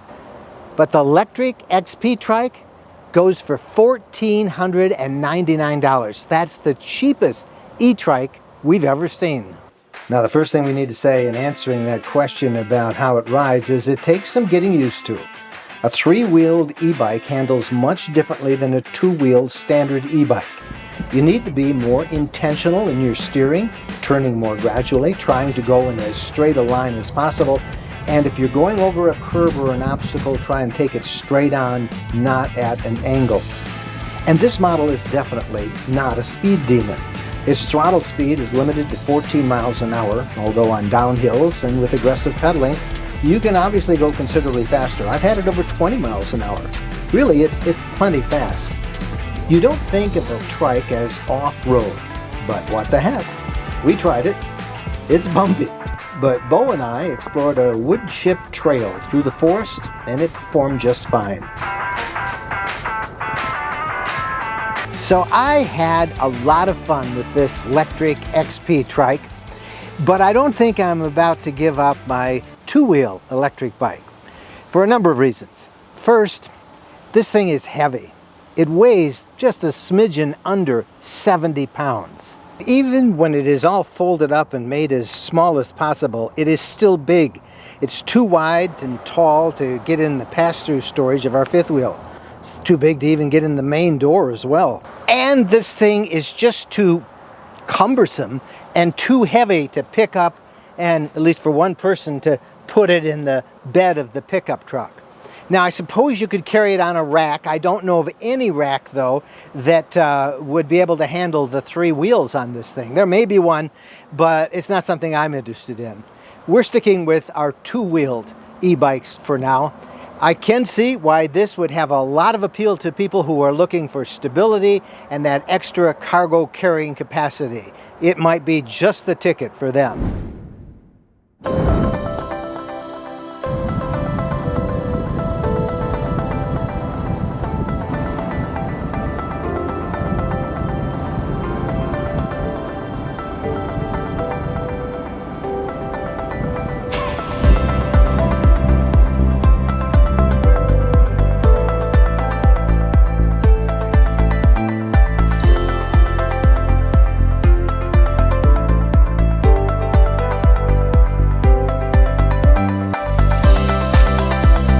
Everybody, we're in Goshen, Indiana, and we are attending the Montana Rally. This is for people who own Montana fifth wheels like ours. And this rally, it's lived up beyond our expectations. It's been very well organized, lots of opportunities to learn unexpected and new things, and we have had a wonderful time. Now, if you've never been to a rally, or it's been a long time since you've been to a rally, may I encourage you to go to a rally, find one, attend. You're going to refresh your memory, you're going to learn new things, you're going to make new friends, so come on along, let's go.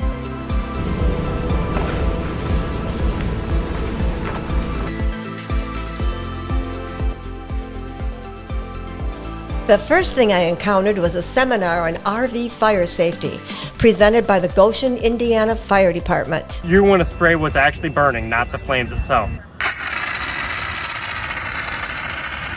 To demonstrate how dangerous a fire and smoke can be in an RV, they filled a travel trailer with simulated smoke. Do I need to go inside to get a feel for this? Or? Yes. Okay. All right, she's gonna come inside and videotape on the way out. Okay. Can you see him back there? I can't see Find any. your way out. Can he see? Can you find your way out? No. No, I can see no. Shut the door. Real fire. Whoa, we're simulating a real fire here. We have somebody who's going to escape. Somebody knocked at the door to say we're on fire.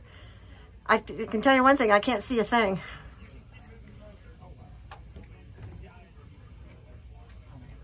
Okay, we got to escape. Here comes our volunteer. Whew. I'm down on my knees. Down on the knees, okay. Oh, I see you now. Down at my feet. We're crawling out. Good thing, crawling out. Open the door. And out we go to freedom. Whew. All right. One of the best things about going to any kind of gathering like this, an RV gathering, is there usually have people come in that'll wash their rigs. So, get your rig clean while you're off learning. Great thing to do.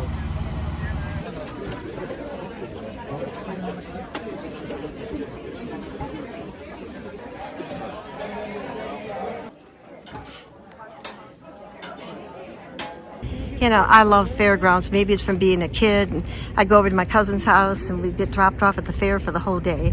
So these fairgrounds and Goshen, Elkhart, very, very nice. And what would be a fairground without the food trucks? So we got a lot of food trucks. We got a nice little center where everybody comes and gathers. And we've got Montanas set up so that we can look at the new Montanas, what's being offered. Fun to go through the walkthroughs. Just this fairground has a little center part. We've got a stack of wood for tonight when we come have our s'mores. But just what a lovely day and what a nice place to come and learn about RVing. And like I say, you never know what you're going to find when you come to a rally. We're at the fairgrounds, and what's going on today? We have a reptile expo. Ah, and who are your friends? Bought a couple snakes with us. This is Juanita. She's a Mexican black king snake. All right, they're good. They get mice and things like that. And then who do you have, the pretty guy? This is Peaches. Peaches. Corn snake. And it's a what kind of snake? Corn snake. Corn snake. Okay, so how many snakes do they have over there? A lot of them. There's hundreds. Hundreds of snakes. Yes. And does this happen very often, these snake shows? Once a month. Once a month. They haven't had them for a couple months because we've had a fair here. They've been busy. Yeah. So, like, these are your pets? Oh, yeah. Oh, yeah. And a lot of people have these snakes as their pets. Do they have poisonous ones in there, venomous? No. No, just the good guys? Yeah. All right. What else we got over here? Well, we got a big guy. Pretty big guy. All right. Ooh, just about anything your heart desires you can find here. He's looking around a little bit. Yeah. And they sell other little things as well. And then, of course, you got to have lunch. Jumbo rats. Large rats, medium rats, small rats, jumbo mice, regular mice, baby mice. Aw, a bunny. Tell me the bunny's not going to be somebody's lunch. Is a bunny somebody's lunch? Going to be somebody's lunch? The snakes? It could be? Okay. Aw, so cute. Okay, here's about the biggest snake I've seen this trip. A female. $600 if you're interested. All right. So, what are people looking for? What are they looking for? We get a lot of people looking at the pies. You really never do know what you'll find at a rally. While walking Bo, we came upon a pet parade and contest. Bo joined right in. All animals, all dogs, cats, birds, come on around this area, please. Come on up, please.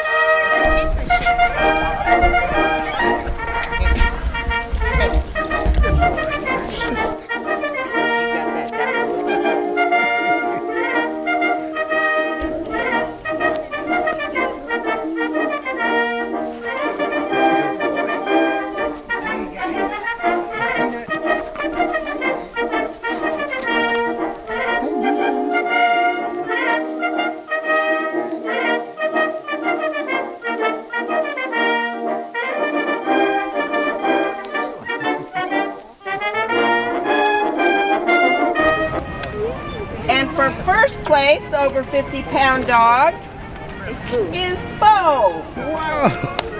Look at all the goodies. Congratulations, Bo.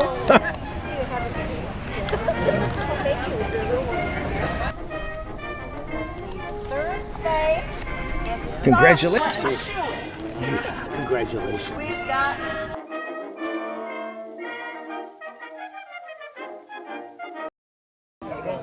Every night after dark, we wound down with s'mores around the campfire. absolutely.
this is an ultimate internet system. This is not for everybody. No, so the big challenge is that you have... It's going to sit on top of your roof. It's going to be ready anytime you need it. Bring it inside the cabinet. So back here we've got a few connections, just a few. Starlink first test 253 down, 27.9 up. That's plenty fast enough to stream.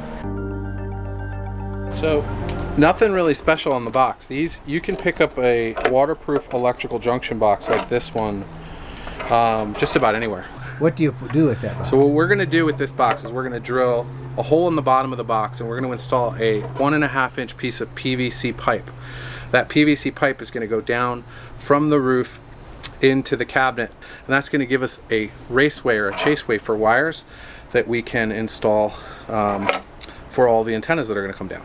So we're talking about power, and we're measuring a couple things. So we're looking at where's the cable's going to come in from the roof so that it's minimalistic and it looks nice and logically looks and functions well. So we're going to mount the antenna up on the roof, bring it inside the cabinet, and then figuring out really how deep are the walls, where is that going to come down. Now from a power situation, we're trying to find a 12-volt source. You really only need... What's for the 12-volt?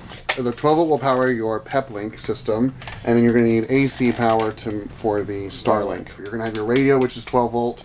You have your TV, which is AC power. So this is a great spot, kind of all the power. And we usually see that with entertainment systems. They've got everything you need. So yeah, we like to measure the holes from the inside out. Remember to account for the thickness of the walls. Usually in an RV, it's unlike a house. It's usually a 3-inch thick wall, but you can always check at the door jamb. But then when we go outside, we're going to be measuring from the outside. So we're going to add that 3 inches to our outer number if we're measuring on the inside. Whatever you say. Someone will know. Someone will figure it out. So, all right, so we're prepping our box here. We've got 8-wire slots here. These are 5mm for that antenna. So we've got, this is basically going to be one of the 5G modems. This will be the second 5G modem. We've got 2 more over here. This is going to be our Wi-Fi for picking up campground Wi-Fi and also broadcasting outside of the coach. This is a 3, which is for our GPS. And then this is going to be our Starlink fixed mount dish, 8mm. That wire is going to come in, and then we've got a blank up here for expansion later. Once we get up on the roof, we'll put all the wires through, then we'll close it all up, and then tighten that nice and tight, and that'll seal everything up and make it waterproof. It worked.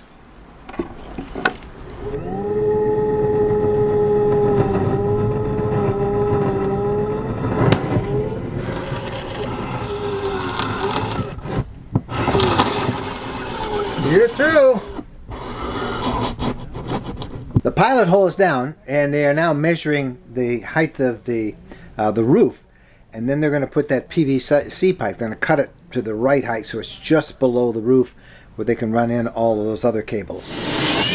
There's a support beam just for the cabinet. It's just a random support beam that I'm going through on one side.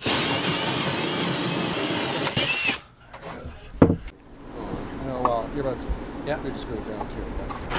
So we're getting ready to put in the fun stuff. We got the Starlink fixed mount dish here. Yeah, this is the high performance flat mount Starlink antenna. No moving parts, so it's set up all the time. You don't have to worry about tear down and set up kind of on travel days. It does work in motion depending on which plan you have too, so this can be a great option. You'll notice you see like about double the surface area of the standard dish that you see, which gives you significantly broader aspect to the stars. It's 140 degrees angle. Yeah, so you can see a lot more. It just works a lot better in partial tree cover, and I love it. So what's this, Eric? All right, so this is our big, it's called the Great Pyrenees. All parsec antennas are named after dogs. So this is a big monster that we actually helped develop. A lot of people don't know that a 5G cellular modem has 4 antennas in it, and because we're setting Mike up with dual 5G, that means there's 8 cellular antennas inside this little dome, and then there's 2 Wi-Fi for picking up campground Wi-Fi and 1 GPS so that you can hop on the website and see where the coach has been and check on stuff, kind of like a low jack. There she goes. Give that a nice healthy dollop, 4 dollops.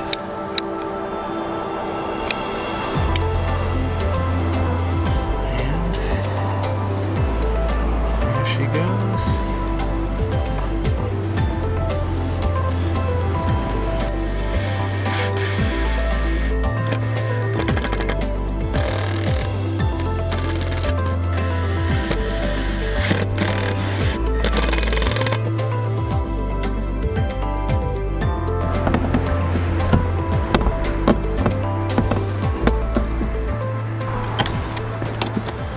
So Andy's doing my least favorite job.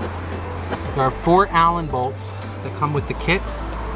2 you can pre-install here because it slots in, and then the last 2 at the back lock it up. We're gonna hand tighten everything right now, get the wiring all done, make sure all of our lengths and everything work, and we'll come around one last time and tighten everything up. Here we are. Glad I didn't have to do that. All right, guys. So I actually just pushed our Starlink wire up through the bottom here so you can see that. But as you can see here, our conduit is sitting here nicely. When we place this down, we're going to die core around this pipe, place the box down. We'll run the wire through, obviously, and give it a nice bunch of die core here and around these screw holes. We've got 4 screw holes here that are going to hold the box down. Now, because of the size of this hole and because it's going to be a future entry point for wiring and everything, we are going to screw this box down. It's a place where we really want to have a nice, good, tight seal because it's probably going to be reused more than once. Let's get to it.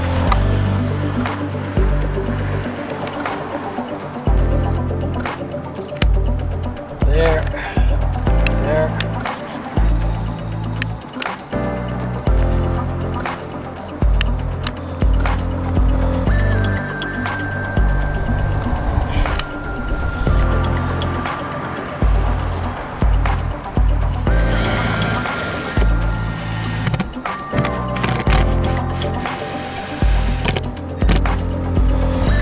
Look at that, how beautiful. Perfect, easy access for years to come. And a nice modular side port here. If you can just adapt to anything you need.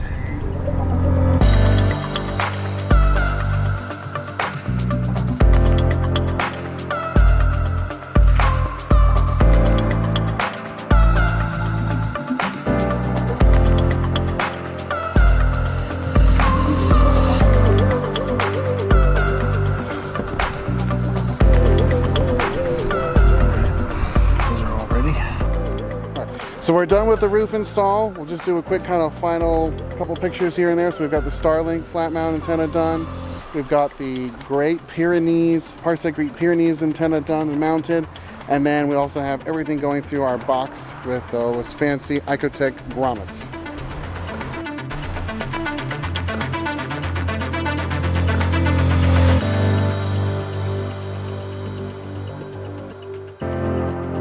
Let's go down and finish inside. Yeah, let's plug everything in. We've got all our antenna wires here coming up through the roof, as you can see, and they're coming down nice. We've got our pipe here, and then we drilled a small hole on the side of this cabinet because we noticed that the factory actually made some space about that big to go down this wall where they ran their factory wires. So that's how we were able to run to the power right over the TV for the Starlink. That's Starlink download. Yeah. Not bad. Okay, so how does it work? Well, we have had this installed now for about a month. We've been in 5 states. We've been in wilderness conditions. We've been in crowded campgrounds. We've had some tree coverage overhead and over the satellite dish. And we've had places where there'd be normally marginal cell coverage. But the antenna, the cellular antenna, and that high efficiency Starlink antenna have worked pretty good in all of those locations. Here are an assortment of speed tests that I have run around the country as we have tested this system out. And I have to say that the results have been pretty consistent. High download speeds, of course, but also surprisingly high and reliable upload speeds, so I can get those big files pushed out into the internet. We've been able to do our Ask Us Anything Sunday night live streams without any problems, without any dropped video, consistently every single week. So this Ultimate Road Warrior system that they designed for me truly has done all that they said it would and more. Again, it's not for everybody, but that's the system we have, and I'm sure you can find something a little less expensive if you check them out. We'll put a link. By the way, they're not sponsoring this video at all, and I pay for all my access here with this stuff. I bought that big satellite dish. This all came out of my pocket, and what I appreciate so much is their expertise in designing that system for me. Hey, look, there's our friend's road track. Oh yeah, everybody's here. I can't believe how excited I am to be here. This is really fun. And it's a beautiful day, no rain or anything. Everybody has their models out. I'm going to make everybody dizzy. I'm going left and right, and there's just so much to look at. There's a feeling of excitement in the air. You're like a little kid. Look over here, look over here. I am. I'm great. Thanks for being here. Oh, it's my pleasure. And just thanks for what you do, man. Oh, it's toughest job in the country right now. It's fun though. So, yeah. Just here for the regular parking? Yeah. Awesome. If you can just take a right of that first cone, and then golf course take you where you need to be. Gotcha. Thanks, man.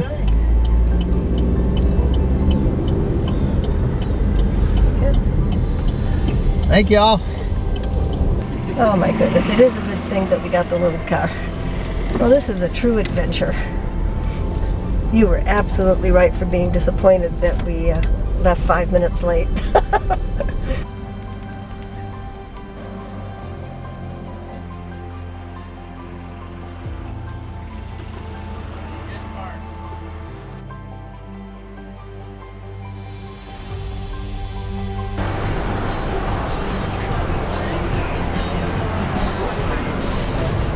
So this is our destination. It's called The Retreat, and it's a destination RV. So what is the destination RV? Well, think of this as the original tiny home. Big tiny home movement out here.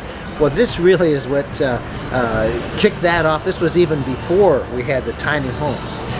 The first thing that you notice is this sliding door. This feels like home. It's not a flimsy little door. It's pretty substantial. I feel like I'm at my home, at my cottage. Perfect. Shut the door, and what do I see? I see massive windows. This is awesome. All the vantage, all the bay windows, the view that you have as you look around here. And I can't help but notice how the screens are set up. Automated, so you can pull your shades. You want to make it dark. You want that privacy. But lots of windows, lots of bringing the outdoors in.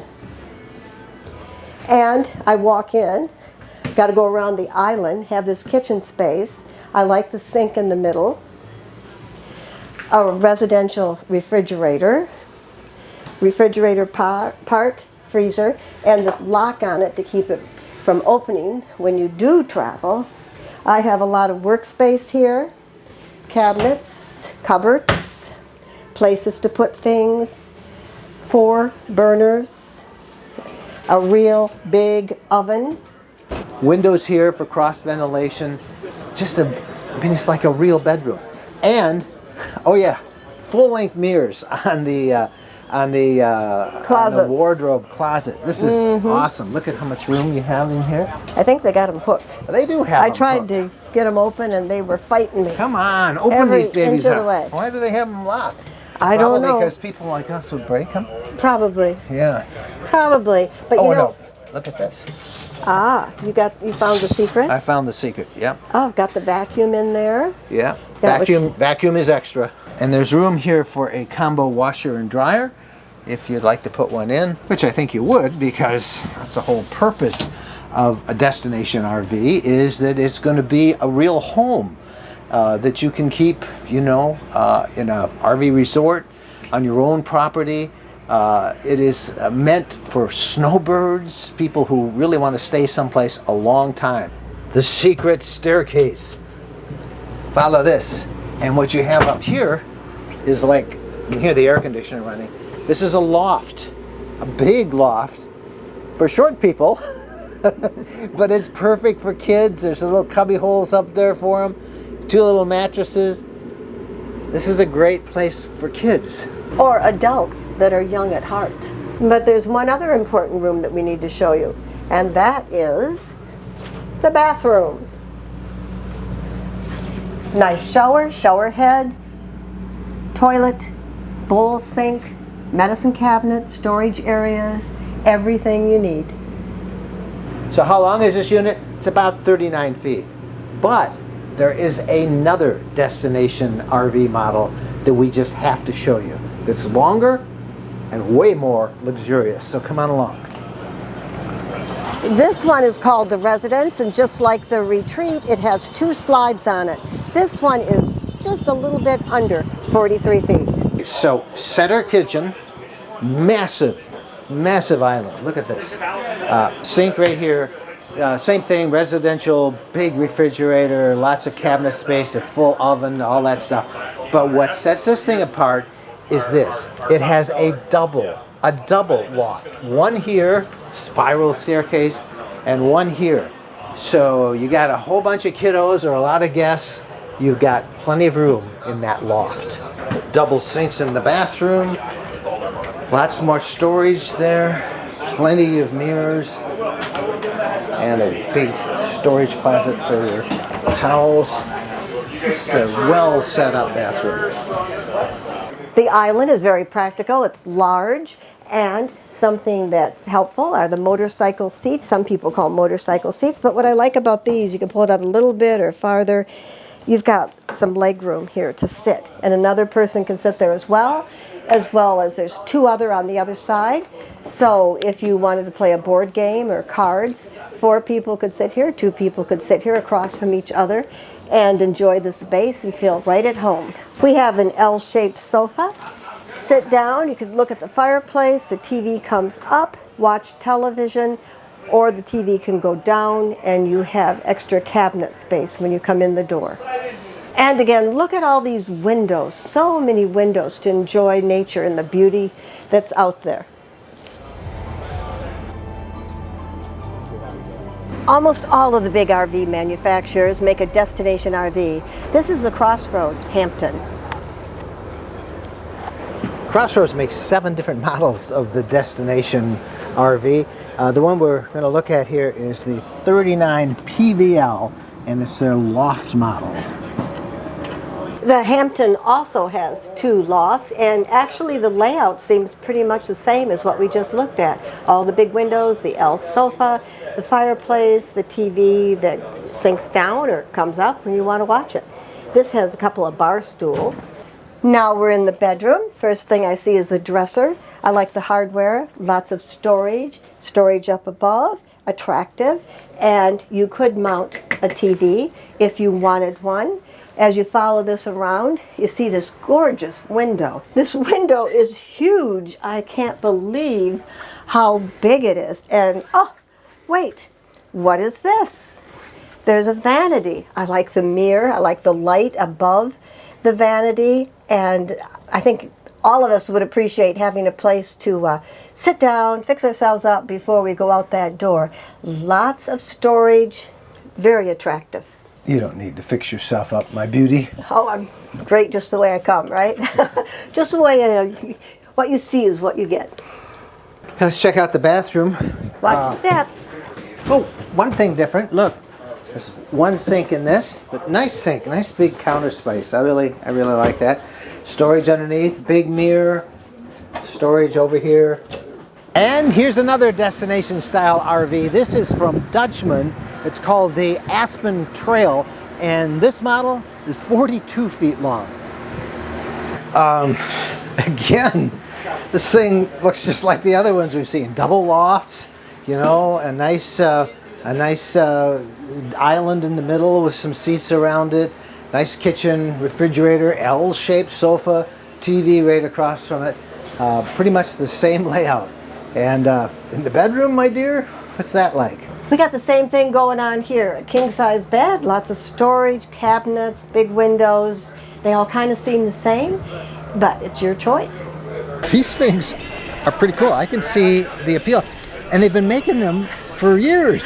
Well, you got to remember that we started out in B's. We were in B's a long time. And then we weren't looking at the big guys because there's just so many RVs out there. We did Class B's, Class C's, fifth wheels, and then towables, and so we kind of let these things slip by. But I'm impressed this new emphasis that we heard that the industry is placing on these units, and they make a lot of sense as people are looking for, maybe they've done all their traveling. Maybe they've checked off all those states, the 48 continental states anyway, and they're ready now to maybe stay a little longer in places. This makes so much sense. Yeah, they want the windows, they picked out their lot, and they know where they want to go, and they're going to stay there and rest a little bit.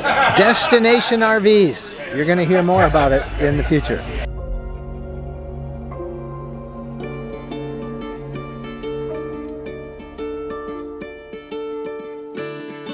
Here is the property as it looked in October 2022 on the day we took possession and started our project. There's a nice big yard, beautiful trees, and this is the 3-bedroom, almost 50-year-old ranch home.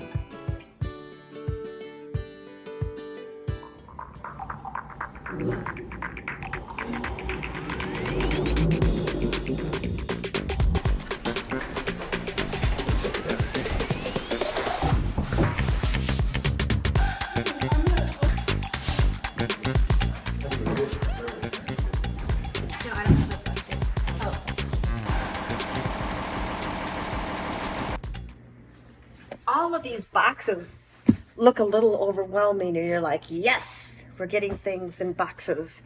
But then it dawned on me, when we get to the new house, all these boxes, I've got to unpack and find a place for everything.